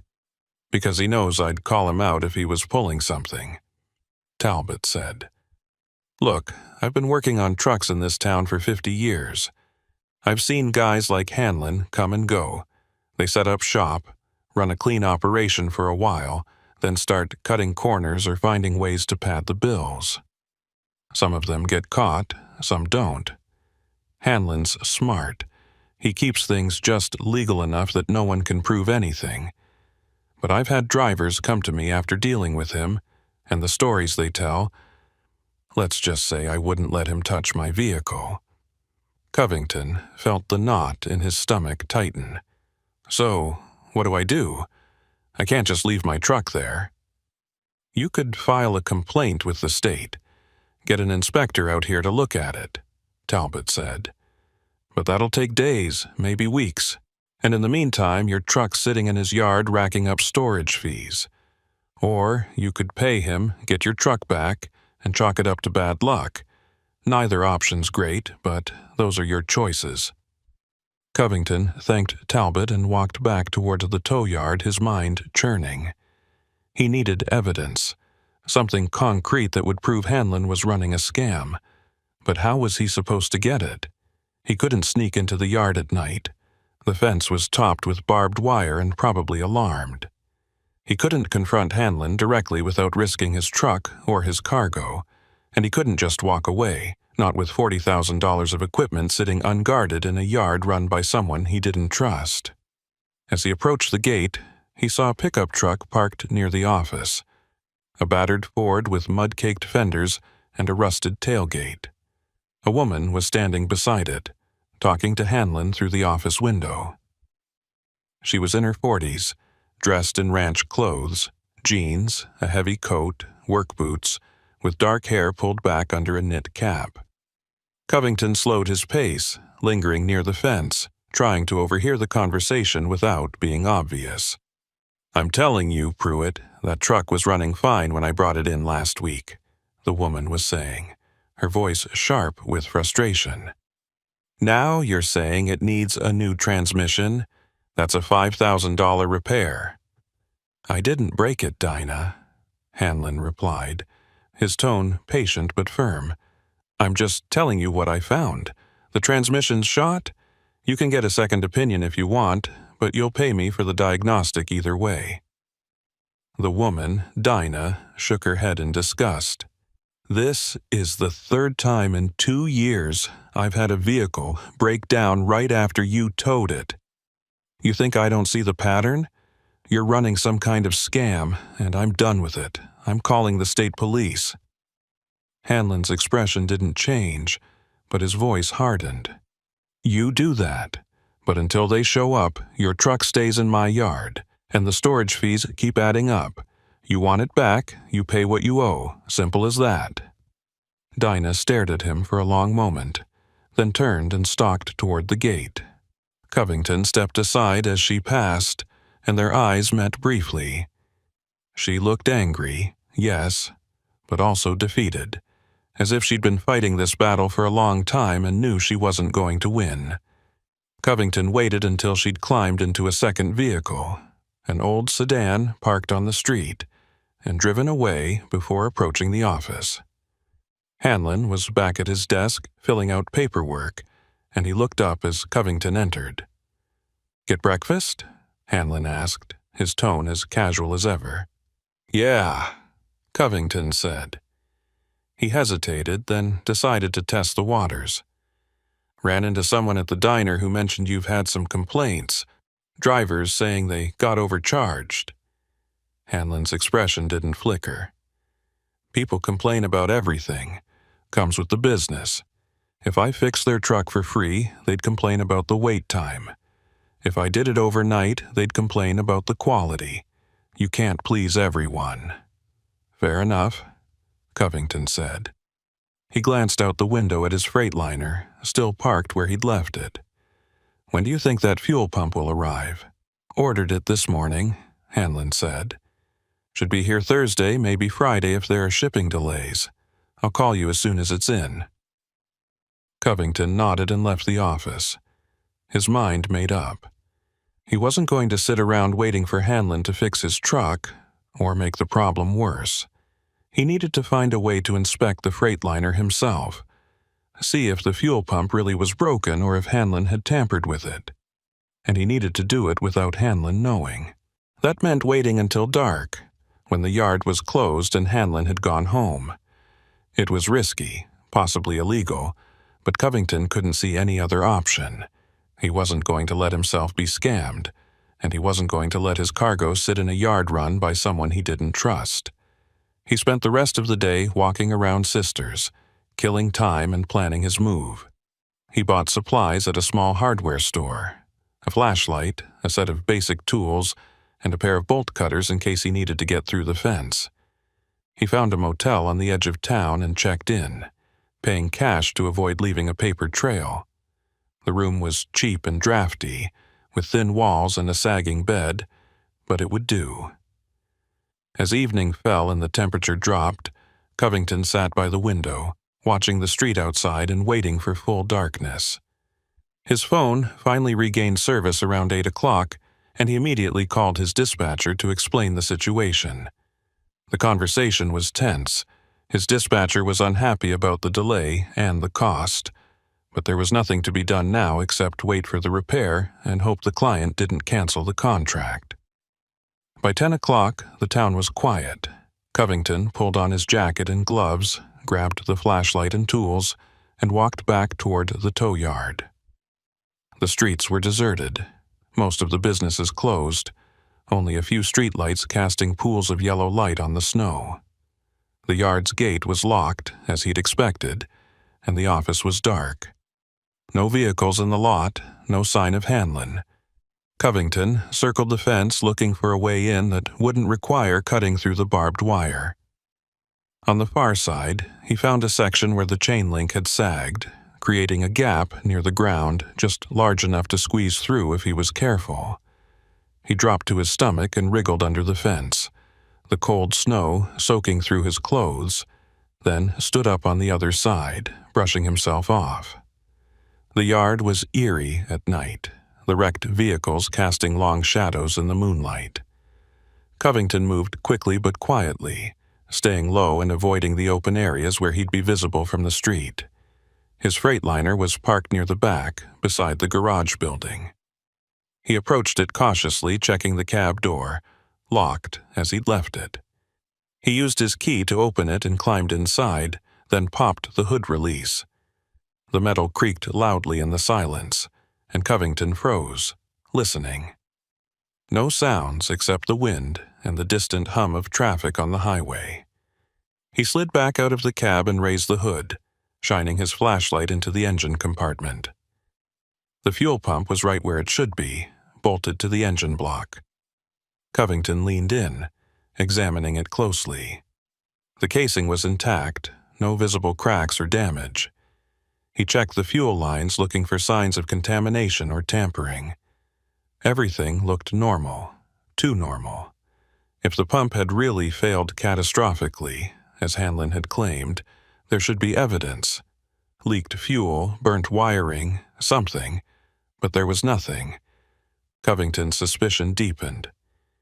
He reached into the engine bay and tried to wiggle the fuel pump, testing its connections. It was solid, firmly attached, and when he tapped it with his knuckle, it sounded intact. Then he saw it, a small wire, disconnected, hanging loose near the fuel pump's electrical connector. It was barely visible in the dim light, but once he spotted it, everything made sense. Hanlon hadn't broken the fuel pump. He'd simply disconnected the wire that powered it, causing the engine to lose fuel pressure and stall. It was a simple, reversible sabotage that would look like a legitimate failure to anyone who didn't know what to look for. And once Hanlon replaced the pump, or more likely, just reconnected the wire and charged Covington $1,200, the truck would run fine again, and Covington would be none the wiser. Except now he was wiser. He'd caught Hanlon in the act, or at least found evidence of the scam. Covington pulled out his phone and took several photos of the disconnected wire, making sure the fuel pump and surrounding components were visible in each shot. Then he carefully reconnected the wire, snapping it back into its proper socket. He closed the hood as quietly as he could and climbed back into the cab. The key was still in the ignition where he'd left it. He turned it, holding his breath. The engine cranked once, twice, then roared to life, running smoothly. No sputtering, no warning lights, no problems at all. Covington let the engine idle for a moment, his hands trembling with a mixture of anger and relief. Hanlon had lied. The truck had never been broken, and if Hanlon was willing to sabotage his vehicle for a $1,200 payday, what else was he capable of? Covington shut off the engine and sat in the darkness, trying to decide his next move. He could drive out of the yard right now, smash through the gate if he had to, and get the hell away from Sisters and Pruitt Hanlon. But that would mean leaving without proof, without a way to hold Hanlon accountable for what he'd done. And more importantly, it would mean abandoning the woman he'd seen earlier, Dinah, who was clearly dealing with the same scam and didn't have the resources to fight back. No, Covington decided. He wasn't going to run. He was going to expose Hanlon, document the scam, and make sure no other driver got caught in this trap. But he needed help. Someone local, someone who knew the system and could back up his claims. He thought of the waitress at the diner, the mechanic Ed Talbot, and the woman Dinah. Between them, they might have enough evidence and testimony to bring Hanlon down. Covington climbed out of the truck and carefully lowered the hood, then made his way back across the yard toward the gap in the fence. As he slipped under the chain link and back onto the street, he glanced over his shoulder one last time. The yard was still and silent, the vehicles locked behind their fence like prisoners. But not for long. Covington was going to make sure of that. Covington returned to his motel room just after midnight, his clothes damp from crawling under the fence and his mind racing with what he'd discovered. He sat on the edge of the bed, reviewing the photos on his phone. Clear images of the disconnected wire, the fuel pump housing, the electrical connector. It was solid evidence enough to prove that Hanlon had sabotaged his truck. But evidence alone wouldn't be enough to shut down the operation. He needed witnesses, documentation, and most importantly, he needed to understand the full scope of what Hanlon was doing. If the tow operator was running this scam on multiple drivers, there had to be a paper trail. Invoices, repair orders, complaints filed with the state. Covington just had to find it. He lay back on the thin mattress, staring at the water-stained ceiling, and tried to piece together a plan. First thing in the morning, he'd track down Dinah Mercier and show her the photos. She'd been vocal about her suspicions, and if she had similar documentation from her own experiences with Hanlon, they could build a case together. Then he'd go back to Ed Talbot's garage and see if the mechanic knew of other drivers who'd been scammed. With enough testimonies and evidence, they could file a formal complaint with the Oregon Department of Transportation and possibly get law enforcement involved. It wouldn't be quick, and it wouldn't be easy, but Covington had never been one to back down from a fight, especially when he knew he was in the right. Sleep came in fitful bursts, interrupted by dreams of sliding trucks and locked gates. When dawn broke, pale and cold, Covington was already awake, showered, and dressed. He grabbed coffee and a muffin from the motel's front desk and headed back into town. The streets were quiet at this early hour. Most businesses still closed, only a few locals out shoveling snow from their driveways. Covington walked to the High Desert Cafe, hoping the waitress who'd warned him about Hanlon would be working the morning shift. He was in luck. She was behind the counter pouring coffee for a handful of regulars who sat hunched over their breakfasts. She recognized him immediately. "You're the trucker from yesterday. How's your rig?" "That's what I need to talk to you about," Covington said, lowering his voice. "You were right about Hanlon. He didn't just overcharge me. He sabotaged my truck to create a problem that didn't exist. I've got proof." He pulled out his phone and showed her the photos. The waitress studied them for a moment, her expression hardening.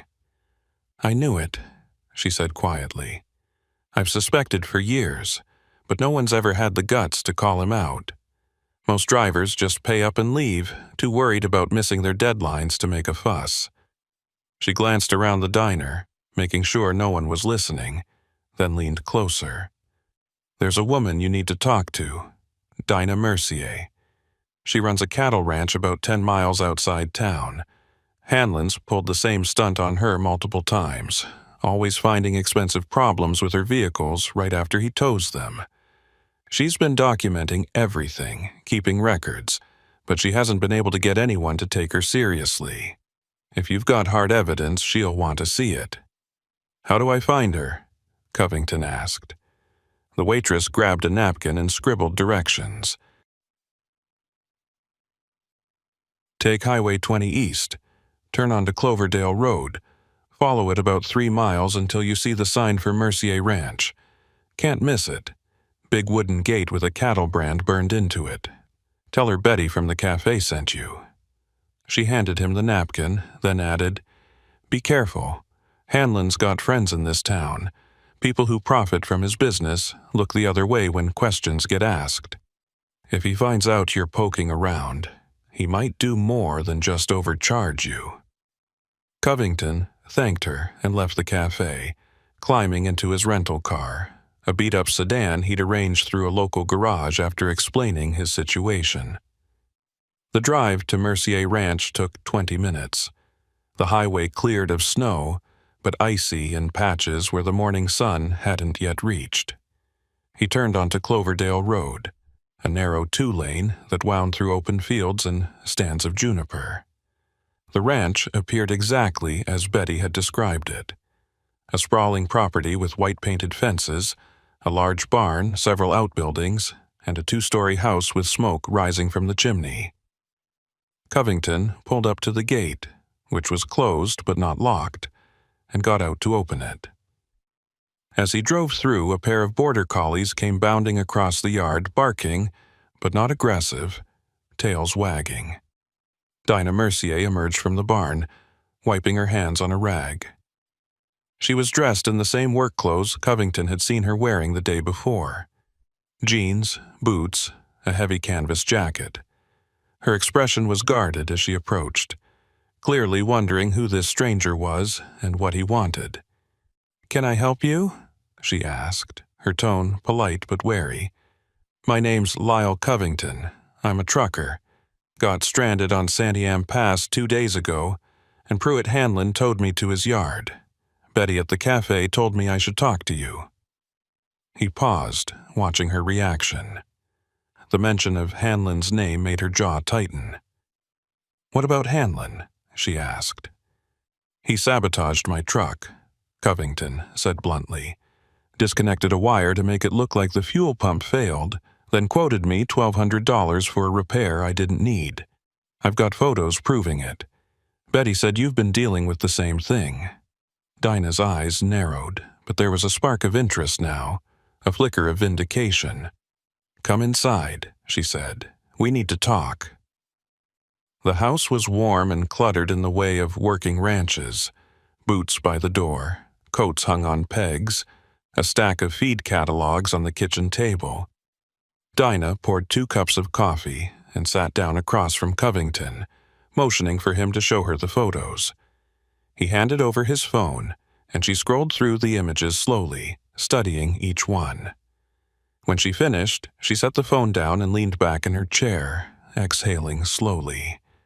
"I knew he was crooked, but I couldn't prove it. Every time I accused him of something, he'd have an explanation. Normal wear and tear, bad luck, coincidence. But this," she tapped the phone, "this is concrete. You can see exactly what he did." "How many times has he done this to you?" Covington asked. 3 times in the last 2 years, Dinah said. "First, it was my ranch truck. He claimed the transmission was shot after he towed it following a flat tire. Cost me $5,000. Then it was my ATV. Said the engine needed a complete rebuild. Another $3,000. Most recently, it was my diesel pickup. He diagnosed a cracked cylinder head, wanted $7,500 to fix it. That's when I started pushing back, demanding second opinions, asking questions. He didn't like that." "What happened?" "He refused to release my truck until I paid him for the diagnostic, plus storage fees. Said I was interfering with his business, threatened to file a lien against the vehicle if I didn't settle up. I ended up paying him $2,000 just to get my truck back, and when I took it to Ed Talbot's garage for a real inspection, Ed found nothing wrong with it. The cylinder head was fine. Hanlon had lied." Covington felt his anger rising. This wasn't just opportunistic fraud, it was systematic, predatory. Hanlon was targeting people who were vulnerable, people who couldn't afford to fight back or didn't have the time to challenge him. "Why didn't you go to the police?" "I did," Dinah said bitterly. "Filed a complaint with the county sheriff. They sent a deputy out to talk to Hanlon, and he showed them invoices, diagnostic reports, all perfectly documented. Said I was a disgruntled customer trying to get out of paying for legitimate services. Without hard evidence, it was my word against his. The deputy basically told me to take it up in civil court if I wanted, but that would cost more in legal fees than I'd ever recover. So he's been getting away with it because no one can prove anything," Covington said. "Until now," Dinah replied, tapping his phone again. "This is exactly what we need. Visual evidence that he's tampering with vehicles. If we can show this to the right people, state investigators, maybe the Attorney General's office, they'll have to take it seriously." Covington nodded. "I'm planning to file a complaint with the Oregon DOT, but I want to make sure we've got everything documented. Your experiences, mine, anyone else who's been scammed. The more evidence we have, the stronger the case." Dinah stood up and walked to a filing cabinet in the corner of the kitchen. She pulled out a thick folder and dropped it on the table. I've been keeping records of everything. Invoices, receipts, repair estimates from Ed Talbot showing what Hanlon charged versus what the actual problems were. I've also got notes from conversations with other people in town. Ranchers, loggers, even a few truckers who stopped through and got caught in his net. Most of them didn't want to go on record, too scared of retaliation, but they talked to me off the books. Covington opened the folder and flipped through the documents. It was meticulous. Dates, amounts, descriptions of the alleged problems and the actual conditions of the vehicles. Dinah had been building a case for months, maybe longer, just waiting for someone with concrete evidence to come forward. "This is incredible," he said. "With this and my photos, we can make a real case." "There's one more thing," Dinah said. She pulled out a separate folder, this one labeled Insurance Claims. "Hanlon doesn't just overcharge his customers. He's also filing fraudulent insurance claims. I got copies of some of his submissions to insurance companies claiming he did work he never did, inflating costs, billing for parts he never installed. If we can get this in front of an insurance fraud investigator, he's looking at criminal charges, not just civil penalties." Covington stared at the documents, his mind racing. This was bigger than he'd realized. Hanlon wasn't just running a shady tow operation. He was committing insurance fraud on a scale that could land him in prison for years. "How'd you get these?" Dinah smiled faintly. "I've got a friend who works at one of the insurance companies Hanlon deals with. She pulled some records for me off the books. It's probably not admissible in court, but it gives us a roadmap for where to look." Covington leaned back, processing everything. They had evidence, they had documentation, and they had multiple victims willing to testify. What they needed now was someone in authority who would take the case seriously and act on it. "Do you know anyone in law enforcement who isn't tied to Hanlon?" "State police," Dinah said. "There's a trooper stationed in Bend, handles fraud and commercial vehicle violations. Her name's Sergeant Alvaro. I've never met her, but Ed Talbot recommended her.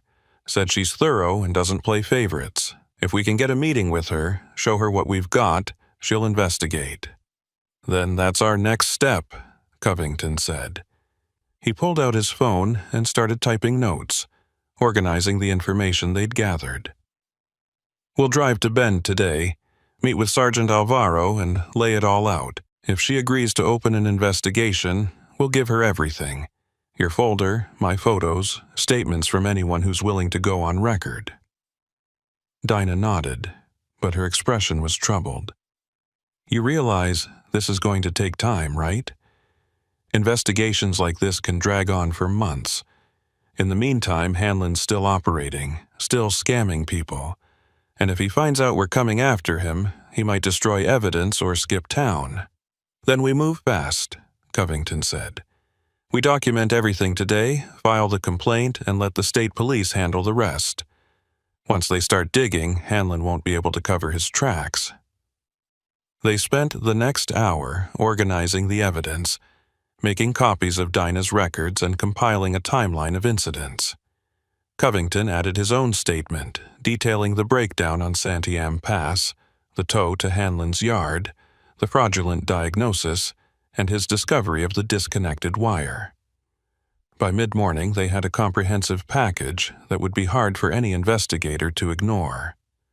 They loaded everything into Covington's rental car and started the drive to Bend, a 40-minute trip through high desert country that opened up into wide vistas of sagebrush and distant mountains. The Oregon State Police Office in Bend was a low, modern building on the edge of town, with a parking lot full of patrol cars and a reception area that smelled of burnt coffee and floor wax. Covington and Dinah approached the front desk, where a young officer in uniform asked how he could help them. "We need to speak with Sergeant Alvaro," Covington said. "It's regarding a fraud case, commercial vehicle tampering and insurance fraud." The officer picked up a phone, spoke briefly, then nodded. "She'll be out in a minute. Have a seat." They waited in the lobby, the folder of evidence sitting on Dinah's lap like a bomb waiting to detonate. After about 5 minutes, a door opened and a woman in plain clothes emerged. She was in her 40s with dark hair pulled back in a ponytail and sharp, assessing eyes. "I'm Sergeant Alvaro," she said. "You wanted to talk about a fraud case?" Covington stood and extended his hand. "Lyle Covington, this is Dinah Mercier. We've got evidence of systematic vehicle tampering and insurance fraud being committed by a tow operator in Sisters. We'd like to file a formal complaint and request an investigation." Alvaro's expression didn't change, but her eyes sharpened with interest. "Come back to my office. Let's see what you've got." They followed her down a hallway lined with filing cabinets and into a small office cluttered with case files and computer printouts. Alvaro gestured for them to sit, then took her own seat behind the desk. "All right, start from the beginning." Covington told the story. His breakdown on the pass, the convenient appearance of Hanlon's tow truck, the fraudulent diagnosis, his nighttime investigation, and the discovery of the disconnected wire. He showed Alvaro the photos, walking her through each image, explaining what she was seeing. Then Dinah took over, describing her own experiences with Hanlon, the repeated scams, the invoices, and the documentation she'd compiled. She handed over the folder, and Alvaro spent the next 20 minutes reviewing every page, occasionally asking questions or making notes on a legal pad. When she finally looked up, her expression was grim. "This is solid, better than most fraud cases I see. You've got photographic evidence, financial records, multiple victims, and a clear pattern of behavior.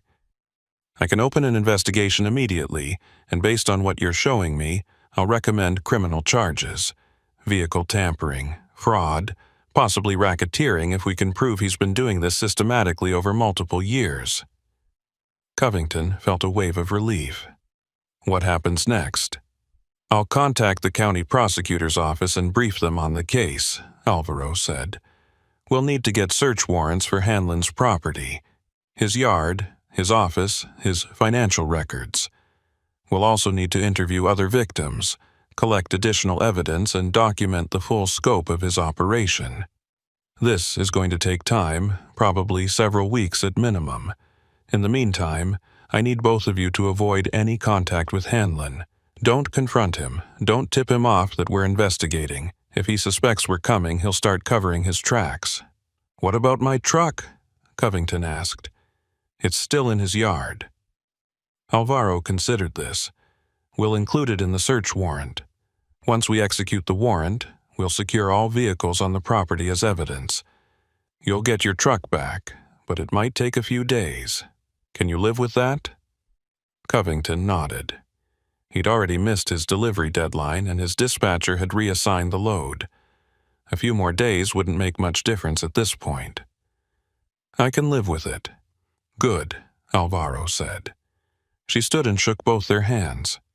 "You did the right thing coming forward. A lot of people wouldn't have. They would have just paid up and moved on, but because you didn't, we're going to be able to stop this guy before he hurts anyone else." Covington and Dinah left the state police office and walked back to the rental car, neither speaking for a long moment. Finally, Dinah broke the silence. "Think she'll really follow through?" "Yeah," Covington said. "I think she will. She didn't seem like the type to let something like this slide." "Good," Dinah said. "Because I'm tired of guys like Hanlon getting away with it. Tired of being told there's nothing I can do, that it's just bad luck or my word against his. Maybe this time it'll be different." They drove back to Sisters in silence, the high desert landscape rolling past in shades of brown and white. When they reached the town, Covington dropped Dinah off at her ranch, promising to stay in touch as the investigation progressed. She thanked him, her handshake firm and sincere, and he watched her walk back toward the barn, the border collies trailing at her heels. Then he drove back to his motel, exhausted but satisfied. He'd done what he could. The rest was up to Sergeant Alvaro and the legal system.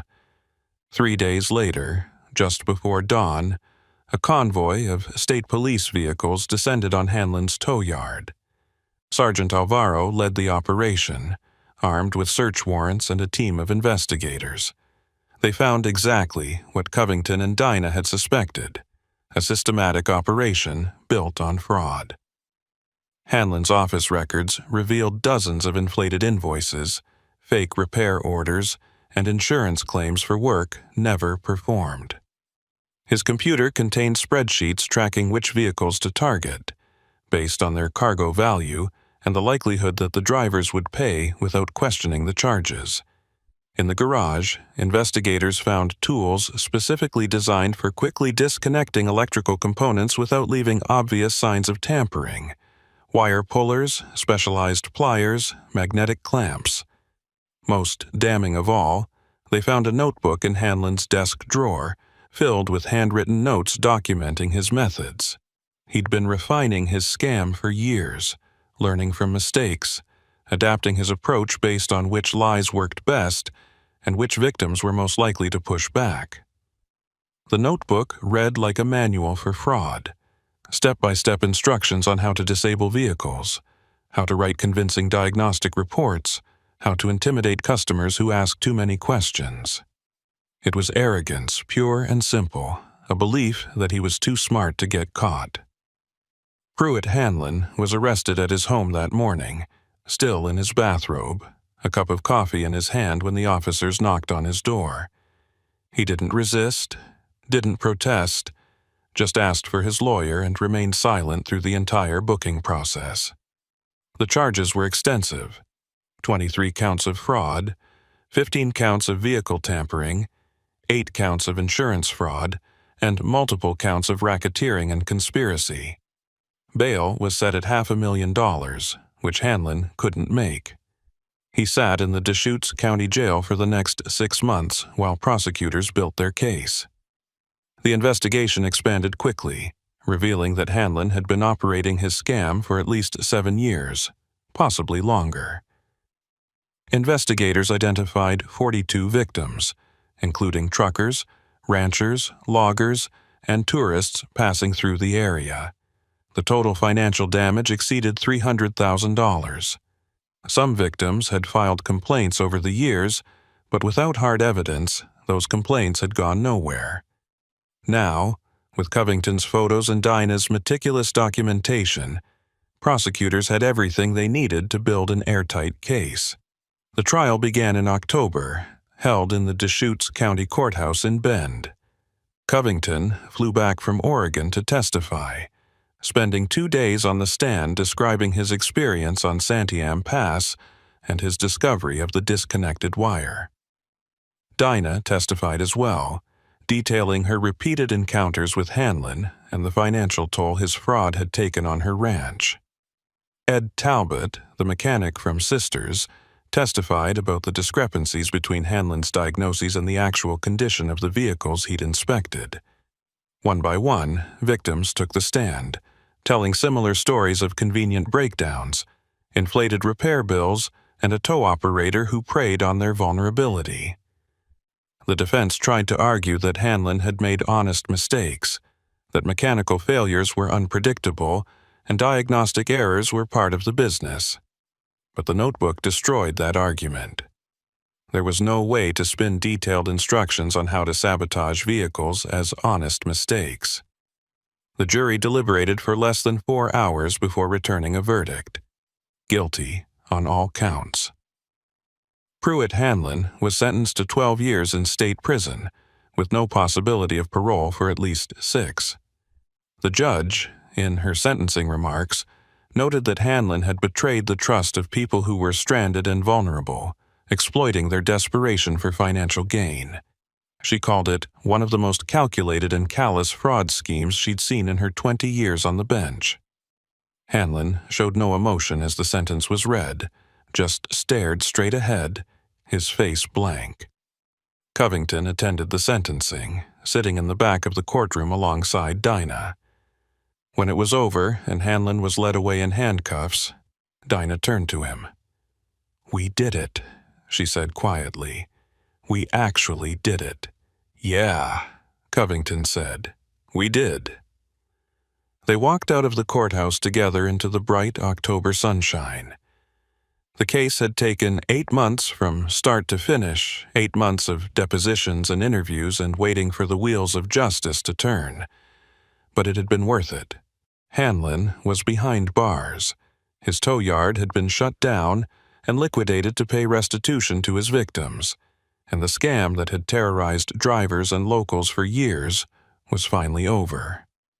2 years after Pruitt Hanlon's conviction, Lyle Covington found himself driving through Sisters again, this time hauling lumber from a mill in Bend to a construction site in Salem. It was late spring, the snow gone from the lower elevations and the Cascades gleaming white in the distance under a clear blue sky. He hadn't planned to stop in the town. His schedule was tight, and he wanted to make Salem before dark, but as he passed the turnoff for Cloverdale Road, he felt a pull he couldn't quite explain. A need to see how things had changed, to check in on the people who'd helped him bring Hanlon down. He took the exit and drove the familiar route toward Mercier Ranch, watching the landscape roll past in shades of green and gold. The ranch looked different in spring. The fields were lush with new grass, cattle grazing peacefully behind white fences that had been freshly painted. The barn had a new roof, gleaming metal that caught the sunlight, and the house looked well-maintained, its siding recently repaired. There was an air of prosperity about the place that hadn't been there before, a sense that the land was thriving under careful stewardship. Covington pulled up to the gate and climbed out, the familiar border collies bounding over to greet him with enthusiastic barks and wagging tails. He recognized them immediately, older now, their muzzles touched with gray, but still energetic and watchful. One of them nuzzled his hand, remembering him despite the passage of time. Dinah emerged from the barn, shading her eyes against the sun, and when she recognized him, her face broke into a genuine smile. She looked good, healthier than he remembered, the lines of stress that had marked her face during the trial softened by time and success. She was wearing the same kind of work clothes she'd always favored, jeans, boots, a canvas jacket, but they looked newer, less patched and worn. She walked over, wiping her hands on her jeans, and extended one for him to shake. Her grip was firm and warm, the handshake of someone who'd come through a difficult ordeal and emerged stronger. "Lyle Covington," she said warmly. "Didn't expect to see you out this way again. What brings you through?" "Lumber run," Covington said. "Figured I'd stop by, see how you're doing. Place looks good. You've made some improvements." Dinah glanced back at the barn and nodded, pride evident in her expression. "Restitution money from Hanlon's case. I got back most of what he stole from me, plus a little extra from the liquidation of his assets. Used it to fix up the place, upgrade some equipment. Put in a new irrigation system last fall, repaired all the fencing, bought 3 new breeding cows. First time in years I've been able to invest in the ranch instead of just patching holes and praying nothing else breaks." She gestured toward the house. "Come in, have some coffee. I want to hear how you've been." They walked toward the house, the border collies trotting alongside them, and Covington took in the details of the property. There was a new equipment shed near the barn, its walls still bright with fresh paint. The driveway had been re-graveled, eliminating the ruts and potholes that had made it treacherous in wet weather. Even the small touches, a repaired gate hinge, replaced fence posts, a newly cleared drainage ditch, spoke to someone who finally had the resources to maintain their property properly, instead of constantly fighting a losing battle against entropy and neglect. They sat at the same kitchen table where they'd first planned their case against Hanlon, and Dinah poured 2 mugs of coffee from a pot that smelled rich and dark. The kitchen itself had been updated. New appliances, fresh paint on the walls, curtains that weren't faded by years of sun exposure. The folder of evidence was gone now, replaced by ranch catalogs and veterinary reports. the normal paperwork of a working operation rather than the weapons of a legal battle. Dinah settled into her chair and studied him with the same sharp eyes he remembered, eyes that had learned to see through deception and recognize truth when it presented itself. "You look tired," she observed, "still running yourself ragged on the road." "It's the life," Covington said with a slight smile. "Can't complain. Company's been good to me since the Hanlon case, gave me a bonus for the testimony, plus hazard pay for the time I was stranded. They also put me on their preferred driver list, which means I get first choice on routes and loads. I've been taking better routes, though. Avoid the pass when I can, especially in winter. Too many bad memories tied up in that stretch of highway." "I don't blame you," Dinah said, her voice carrying a note of understanding that only someone who'd lived through similar trauma could truly convey. "I still think about it sometimes, how close we came to letting him get away with it. If you hadn't decided to investigate, if you'd just paid him and left like so many others did, he'd still be running that scam. How many more people would have been hurt? How many more families would have lost money they couldn't afford to lose?" Covington had thought about that too, more times than he could count. The 42 victims they'd identified during the investigation represented just the ones they could document, the ones who'd kept receipts and records and were willing to come forward. But the prosecutor had estimated that the actual number was probably twice that, maybe more. Drivers passing through who'd paid Hanlon's fraudulent bills and disappeared down the highway, never realizing they'd been scammed. Tourists who'd chalked it up to bad luck and expensive mountain repairs. Local residents who'd been too intimidated or too exhausted to fight back. The ripple effects of Hanlon's fraud extended far beyond the immediate victims, touching families and livelihoods in ways that were impossible to fully measure or quantify. "We got lucky," Covington said, his voice thoughtful. "Right place, right time, and stubborn enough not to let it go. If any one thing had been different, if I'd been less suspicious, if you hadn't kept those records, if Sergeant Alvaro hadn't taken us seriously, Hanlon would still be out there." "You were more than stubborn," Dinah corrected gently. "You were brave. Sneaking into that yard at night, disconnecting his sabotage, gathering evidence knowing that if he caught you, there'd be consequences. That took guts. A lot of people would have been too scared, would have convinced themselves it wasn't worth the risk." Covington shrugged, uncomfortable with the praise as he always was. He'd never seen himself as particularly brave, just practical and unwilling to be taken advantage of. "I was just trying to protect my load. Didn't set out to be anyone's hero." "Maybe not," Dinah said, leaning forward with an intensity that commanded attention. "But that's what you ended up being, whether you meant to or not. And not just for me or the other victims, but for everyone who drives through this area now. People feel safer knowing there's accountability, knowing that if something seems wrong, they can speak up and be heard." She took a sip of her coffee, then set the mug down with a thoughtful expression. The steam rose between them, carrying the rich aroma of Colombian beans. "You know, after the trial, I got calls from other people, ranchers, drivers, even a few mechanics from other towns, thanking me for standing up to Hanlon. Turns out there were a lot more victims than we realized. People who'd been too afraid or too ashamed to come forward during the investigation. They said seeing someone finally hold him accountable gave them hope that the system could work, that justice wasn't just for people with money and lawyers." "That's good to hear," Covington said, meaning it. "Makes the whole ordeal feel worth it. All those hours of testimony, the stress of the trial, the worry that he'd somehow get off on a technicality, knowing it actually made a difference helps." "It was worth it," Dinah said firmly, her voice carrying absolute conviction. "But it cost us too. Cost me time, stress, sleep. I had nightmares for months after the trial." Dreams where Hanlon got off on some technicality, or where his lawyer made me look like a liar on the stand, or where I walked into his yard and found myself trapped there, unable to leave. Even now, sometimes I drive past where his yard used to be and I feel this knot in my stomach, like he's still out there waiting, like the whole thing could start up again if I let my guard down. Covington understood that feeling intimately.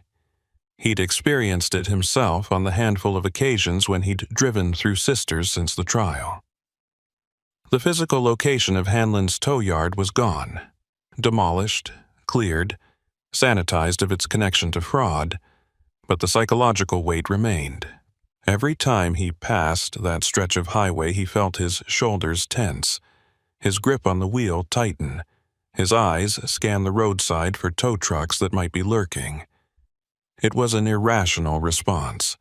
Hanlon was locked up, the operation dismantled, but trauma didn't follow logic. It carved grooves in your mind that ran deeper than reason could reach. "You ever hear anything about him?" Covington asked, curious despite himself. "How he's doing in prison?"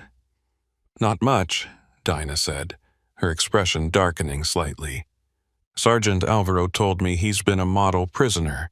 Keeps his head down, doesn't cause trouble, participates in the work programs. Probably hoping for early parole, though with his sentence that won't happen for at least another 4 years. Part of me hopes he serves every single day of it. Part of me hopes he has a lot of time to think about what he did, about all the people he hurt, about the damage he caused that can't be undone by restitution checks or apologies." She paused, her fingers tracing the rim of her coffee mug. "But another part of me, a smaller part, maybe, but it's there. That part wonders if prison's actually teaching him anything, or if he's just biding his time, learning to be smarter about it next time, figuring out what mistakes he made so he doesn't get caught again. Men like Hanlon, they don't change easily. They see the world in terms of marks and opportunities, and unless something fundamental shifts in how they think, they'll just keep doing what they've always done." Covington nodded slowly. He'd thought similar thoughts, especially during the trial when he'd watched Hanlon sit impassively at the defense table, showing no remorse, no recognition of the harm he'd caused. The man had listened to victim after victim describe how his fraud had devastated their lives, and his expression had never changed. No guilt, no shame, just a cold calculation of odds and outcomes. That kind of personality didn't reform easily, didn't suddenly develop empathy after a decade behind bars. It adapted, evolved, found new ways to exploit the same old vulnerabilities. "What about the towing business in general?" Covington asked, steering the conversation in a different direction. "Did anything change after the case? New regulations, oversight, that kind of thing?" "Some," Dinah said, her tone brightening slightly at the shift to more constructive topics. "The state passed new regulations requiring tow operators to carry bonds and submit to regular audits. There's also a complaint hotline now run by the DOT where people can report suspected fraud or abuse. It's not perfect. You still have to navigate bureaucracy, prove your case, deal with operators who know how to game the system, but it's better than what we had before. At least now there's oversight, some accountability beyond just hoping the market will sort out the bad actors." She stood and walked to a drawer, pulling out a folder that she brought back to the table. "I keep tabs on this stuff. Call it a hobby, or maybe an obsession. I track complaints filed with the hotline, read the quarterly reports the DOT publishes, follow up on cases that seem similar to what Hanlon was doing." She opened the folder to reveal printouts of spreadsheets, highlighted passages in regulatory documents, news clippings about other towing scandals in different states. Last year alone, the hotline received over 300 complaints about tow operators across Oregon. Most of them were minor, disputes over fees, disagreements about whether a tow was necessary, but about 40 of them triggered formal investigations. 5 operators lost their licenses, 2 faced criminal charges. Covington leaned forward, impressed by the depth of her research. "You're keeping the pressure on." "Someone has to," Dinah said. "The regulations are only as good as the enforcement, and enforcement only happens when people pay attention. I figured if I was going to go through all that with Hanlon, I might as well make sure it mattered beyond just his case.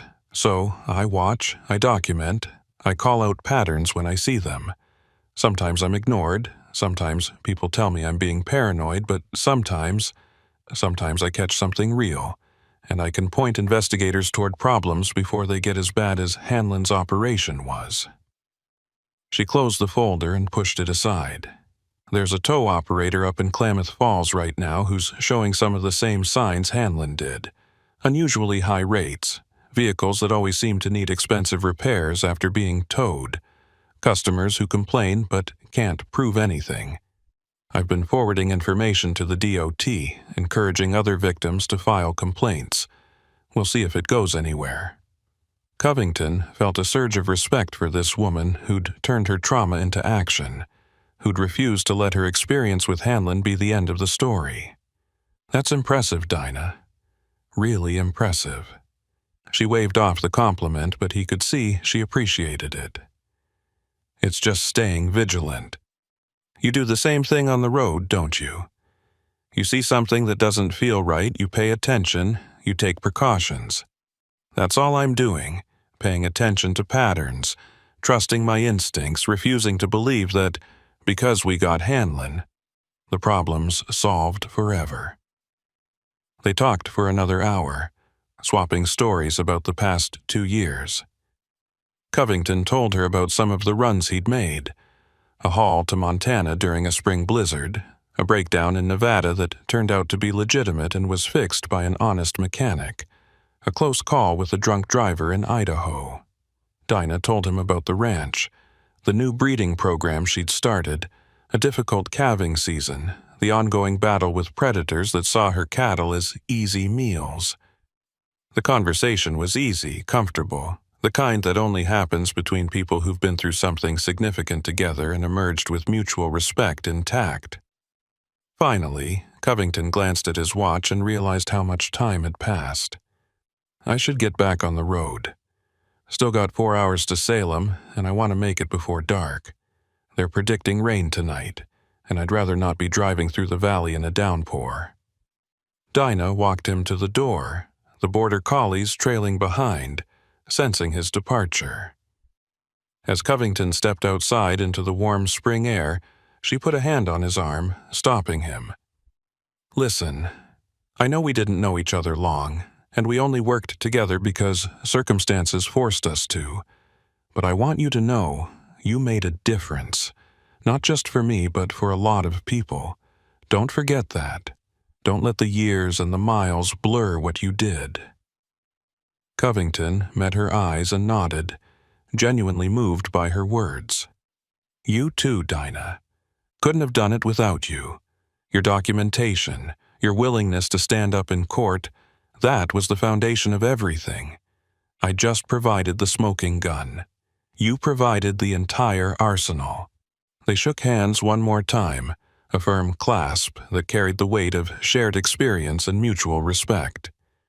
Then Covington climbed into his Freightliner, firing up the engine and easing back onto the highway. As he drove away from the ranch, watching it shrink in his mirrors, he thought about everything that had happened since that February night on Santiam Pass. The breakdown that hadn't been a breakdown. The tow that had been a trap. The investigation that had unraveled years of fraud. The trial that had brought justice. And the aftermath, this moment right now, driving through spring sunshine on a road that felt a little bit safer because people had refused to accept that predators could operate with impunity. The miles rolled past, the Cascades rising on his left, and the high desert opening up on his right. Covington kept his hand steady on the wheel, his eyes on the road ahead, and his mind on the drivers who would come after him. The ones who'd travel these same highways, haul the same loads, face the same risks and challenges. Maybe some of them would encounter another Pruitt Hanlon, another predator waiting in the shadows to exploit their vulnerability. But now, at least, there was a precedent. There was a story they could point to and say, someone fought back once, someone won, and if it happened before, it could happen again. 4 hours later, as the sun was beginning its descent toward the Coast Range, Covington pulled into the construction site in Salem and delivered his lumber load. The foreman signed off on the paperwork, complimenting him on the condition of the cargo. No damage, properly secured, delivered exactly on schedule. It was routine praise, the kind every driver hoped to receive, but it felt good nonetheless. A reminder that most of the time, the job was just the job. Pick up a load, drive carefully, deliver safely, move on to the next one. The dramatic incidents, the fights against fraud and corruption, those were the exceptions rather than the rule. Most days were just miles and deadlines and the satisfaction of work done competently. As he secured his empty trailer for the return trip, his phone buzzed with a message from his dispatcher. Another load waiting in Portland. Heading east to Boise, departure tomorrow morning at 6. Covington confirmed the assignment and started the drive toward Portland, the evening light fading to dusk as he merged onto I-5. The highway was busy with commuter traffic, cars and trucks jockeying for position, everyone trying to get home or get to their next destination. He kept his speed steady, maintained proper following distance, and let the familiar rhythm of the road settle over him like a comfortable old coat. Covington thought about home, his small apartment in Eugene, modest but comfortable, filled with books and photographs from 3 decades on the road. Framed pictures on the walls showed him standing beside various trucks he'd driven over the years, each one representing a different chapter of his life. There was one photo in particular he treasured, himself and Dinah on the courthouse steps after Hanlon's conviction, both looking exhausted but vindicated, flanked by Sergeant Alvaro and a handful of other victims who'd testified. He'd framed it and hung it in a place of honor, a reminder of what could be accomplished when people refused to be victims. He'd be at his apartment by midnight if traffic cooperated, could sleep in his own bed for once instead of a truck stop bunk or a cheap motel. The prospect was appealing, but it also felt temporary, like a brief pause between journeys rather than a true destination.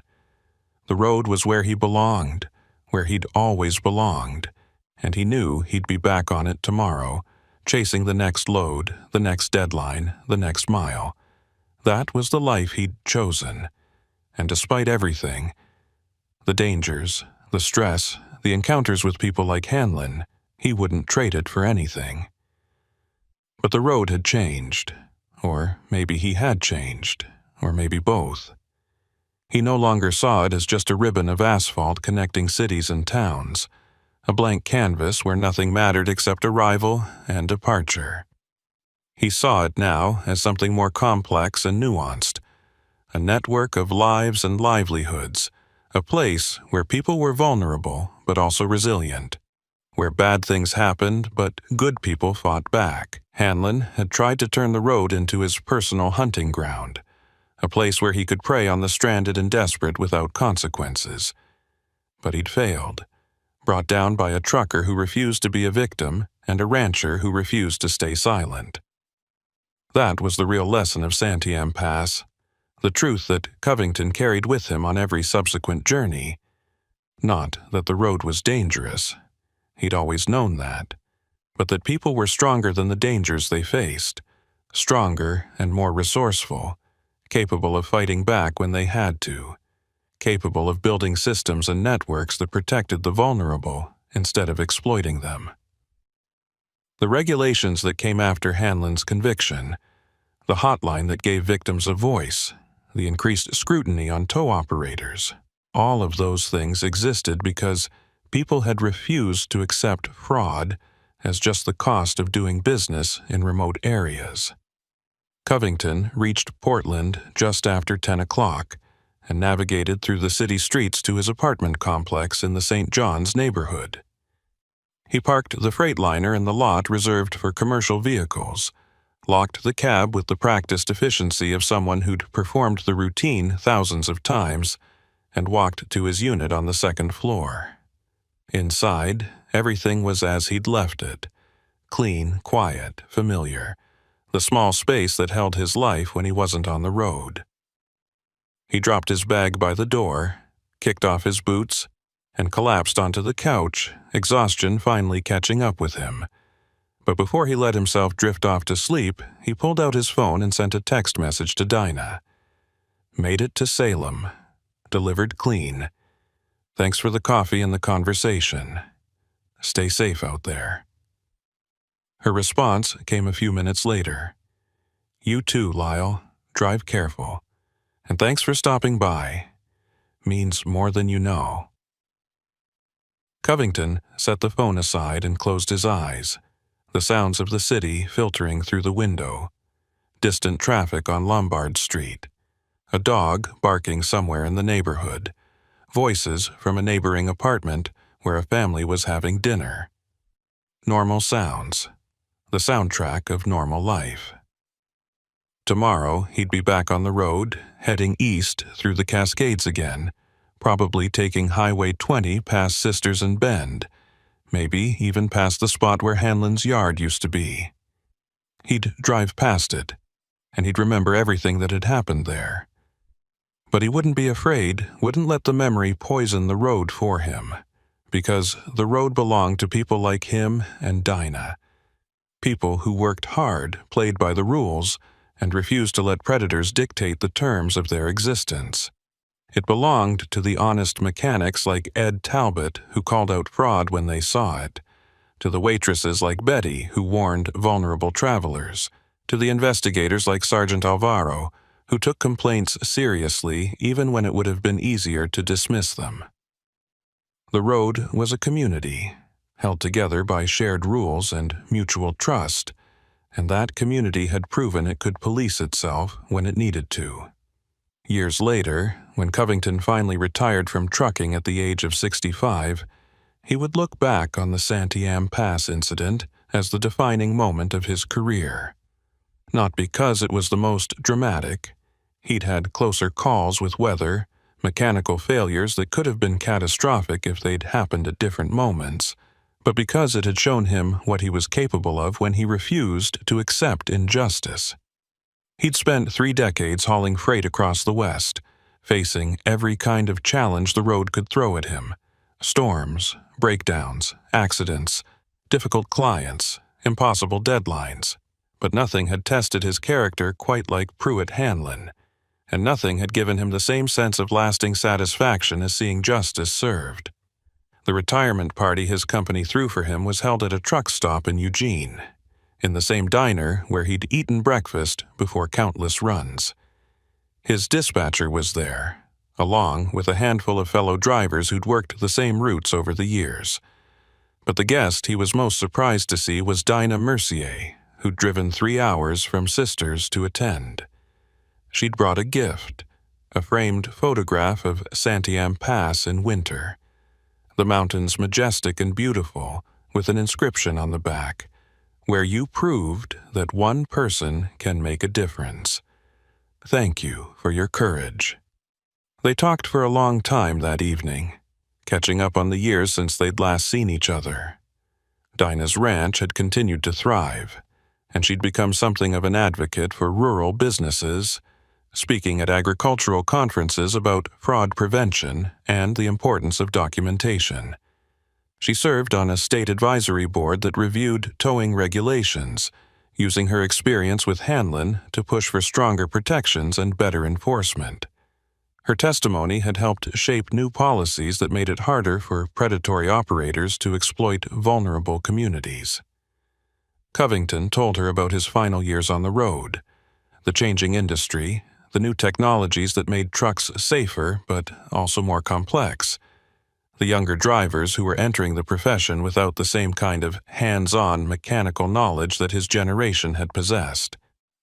He worried sometimes about what would happen when drivers couldn't recognize the signs of tampering, when they relied entirely on diagnostic computers that could themselves be manipulated. But then he reminded himself that each generation found its own way, developed its own skills and instincts. The specifics changed, but the core remained. Pay attention. Trust your gut. Don't accept easy explanations when something feels wrong. "What are you going to do with all your free time?" Dinah asked him late in the evening, after most of the other guests had left. They were sitting at a corner booth, nursing coffee that had gone lukewarm, neither in a hurry to end the conversation. "Not sure yet," Covington admitted. "Thought about maybe doing some consulting work, helping trucking companies develop better safety protocols, training new drivers on how to spot fraud and tampering. Or maybe I'll just take some time, travel for pleasure instead of work, see parts of the country I've always driven past but never stopped to explore." "You should write a book," Dinah suggested, "about Hanlon, about the case, about what it taught you. There are people who need to hear that story, not just truckers, but anyone who's ever felt powerless against someone with more resources or influence." Covington considered that. "I'm not much of a writer. Never was good with words on paper." "You don't have to be fancy," Dinah said.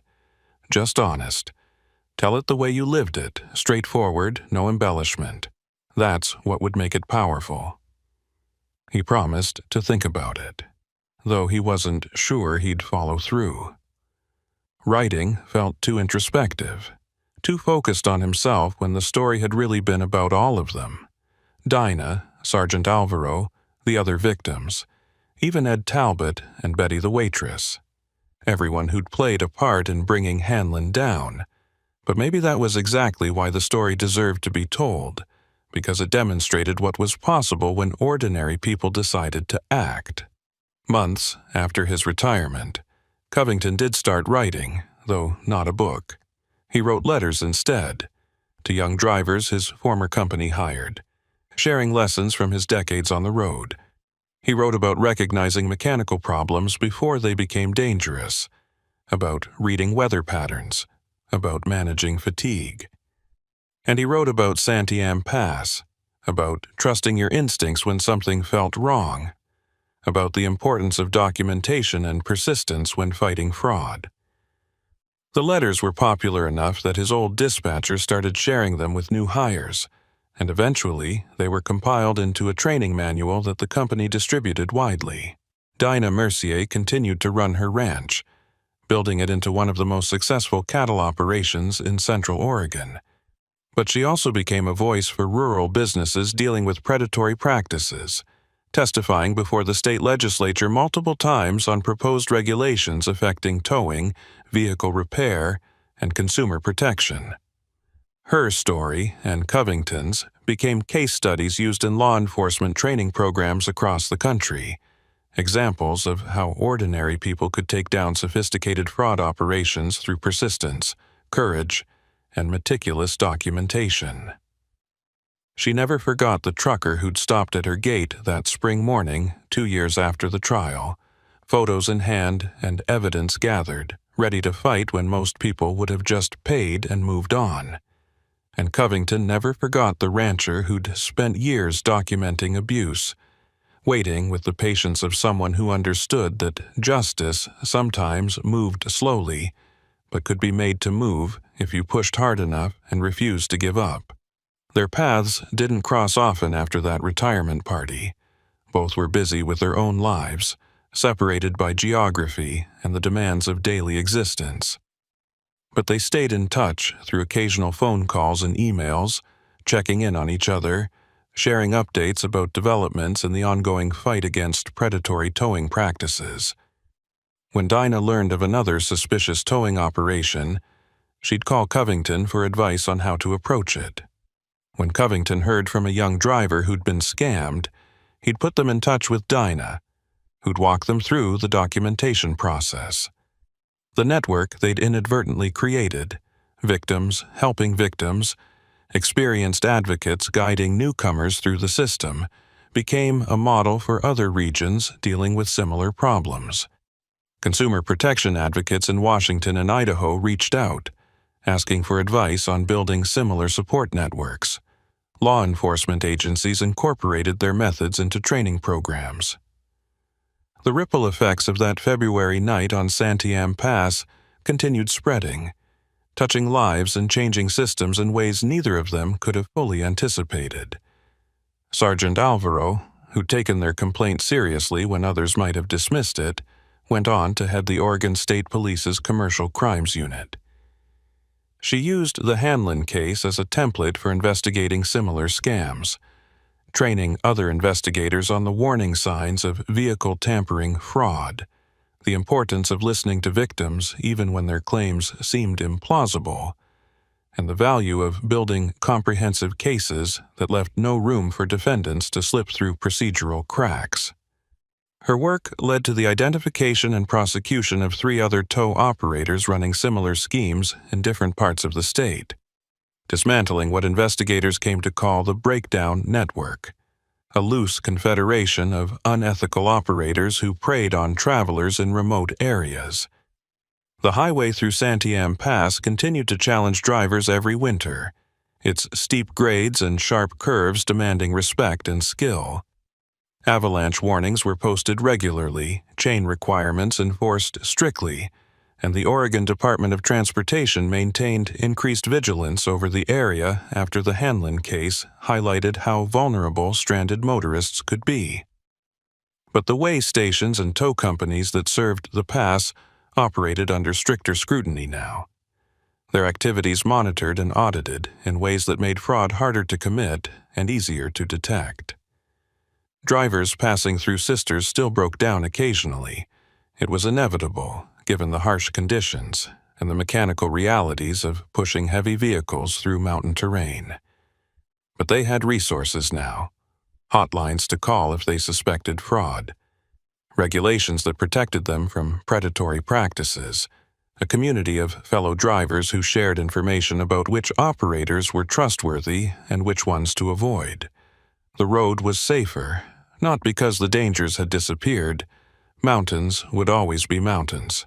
Storms would always be storms, but because people had learned to recognize and resist the human dangers that had once operated in the shadows.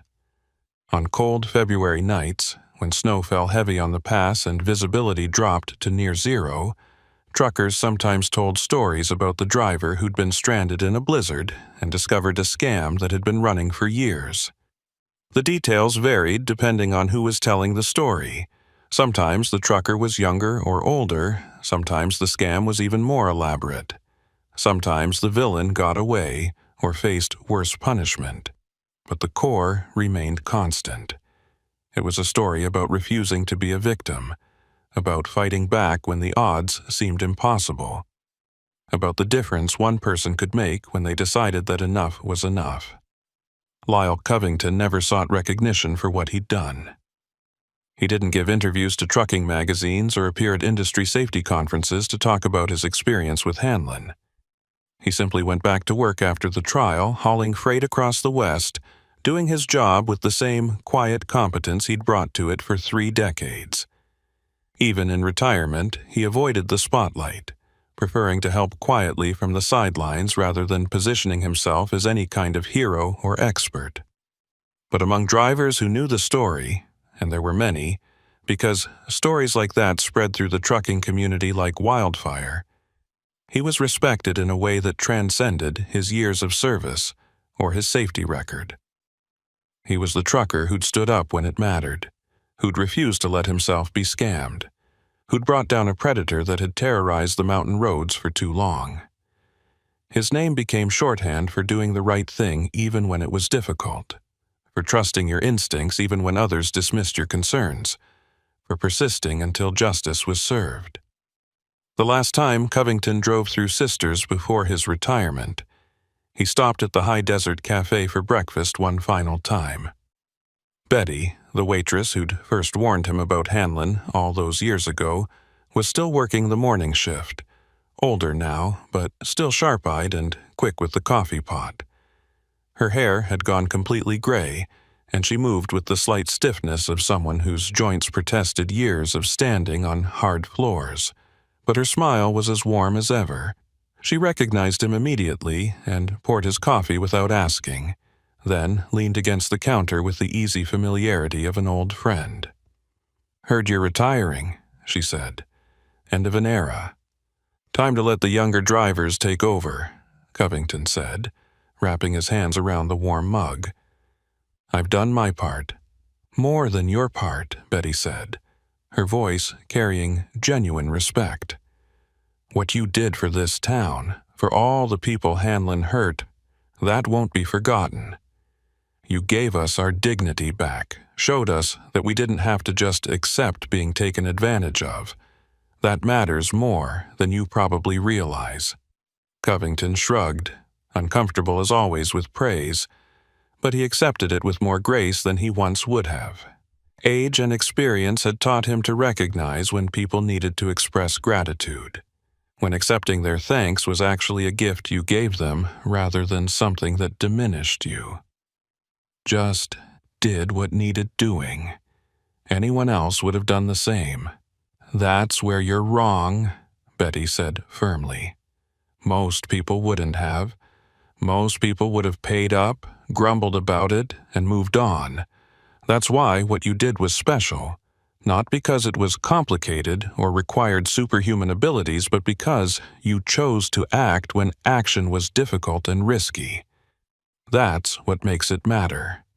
She refilled his coffee and moved on to other customers, leaving Covington alone with his thoughts and his breakfast.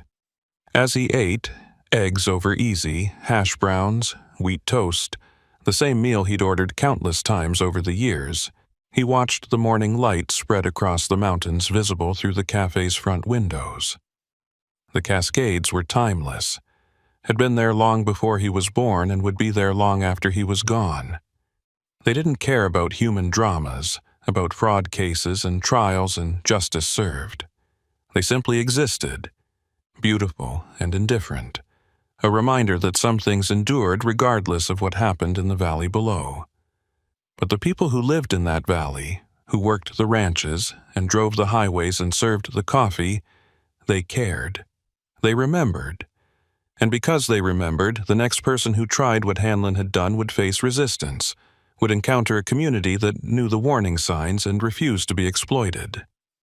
That was the true victory, Covington realized.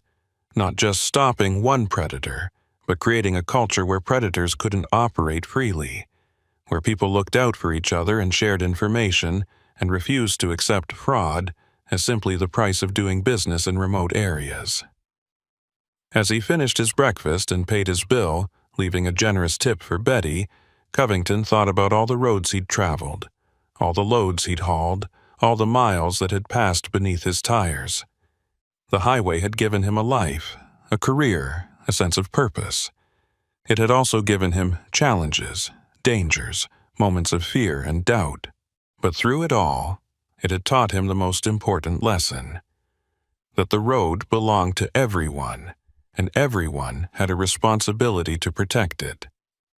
Not just from physical dangers like ice and sharp curves, but from the human dangers, the predators, the scammers, the people who saw vulnerability as opportunity rather than a reason for compassion.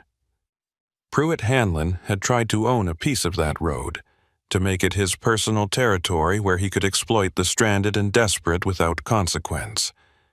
But he'd failed, because he'd underestimated the people he was preying on. He'd thought they were weak, isolated, easy targets who would pay up and disappear without causing trouble. He hadn't counted on someone like Lyle Covington, a man who'd spent his entire adult life on the road, who knew its rhythms and dangers, who'd learned when to trust and when to question, who'd developed instincts honed by decades of experience. And he definitely hadn't counted on Dinah Mercier, a woman who'd documented every injustice with methodical precision, who'd kept meticulous records even when no one was listening, who'd waited patiently for the right moment and the right ally to turn suspicion into action. Together, they'd proven that the road wasn't a lawless place where might made right, and the powerful could do as they pleased. It was a community, held together by shared rules and mutual respect, where justice was possible if people were willing to fight for it. That was the legacy of Santiam Pass, the lesson that would outlive all of them, that vulnerability didn't mean weakness, that isolation didn't mean helplessness, and that one person's decision to stand up could change everything. As Covington walked out of the cafe into the bright spring morning, he looked back one more time at the mountains rising to the west. Somewhere up there, on a curve he could probably still navigate from memory, was the spot where his truck had failed and Hanlon's trap had been sprung. It looked peaceful now, beautiful even, the peaks gleaming with snow under a cloudless sky, a postcard image that gave no hint of the darkness that had once lurked in the valley below. But that darkness was gone now, driven out by light. The light of scrutiny, of accountability, of people who refused to accept that predators could operate with impunity. The road was safer because of it. Not perfectly safe, it never would be, but safer. And that was enough. Covington climbed into his Freightliner one last time before retirement, fired up the engine, and pulled onto the highway heading west. The road stretched before him, familiar and welcoming, carrying him toward whatever came next. Behind him, sisters receded in the mirrors, and with it the memories of that long-ago February when everything had changed.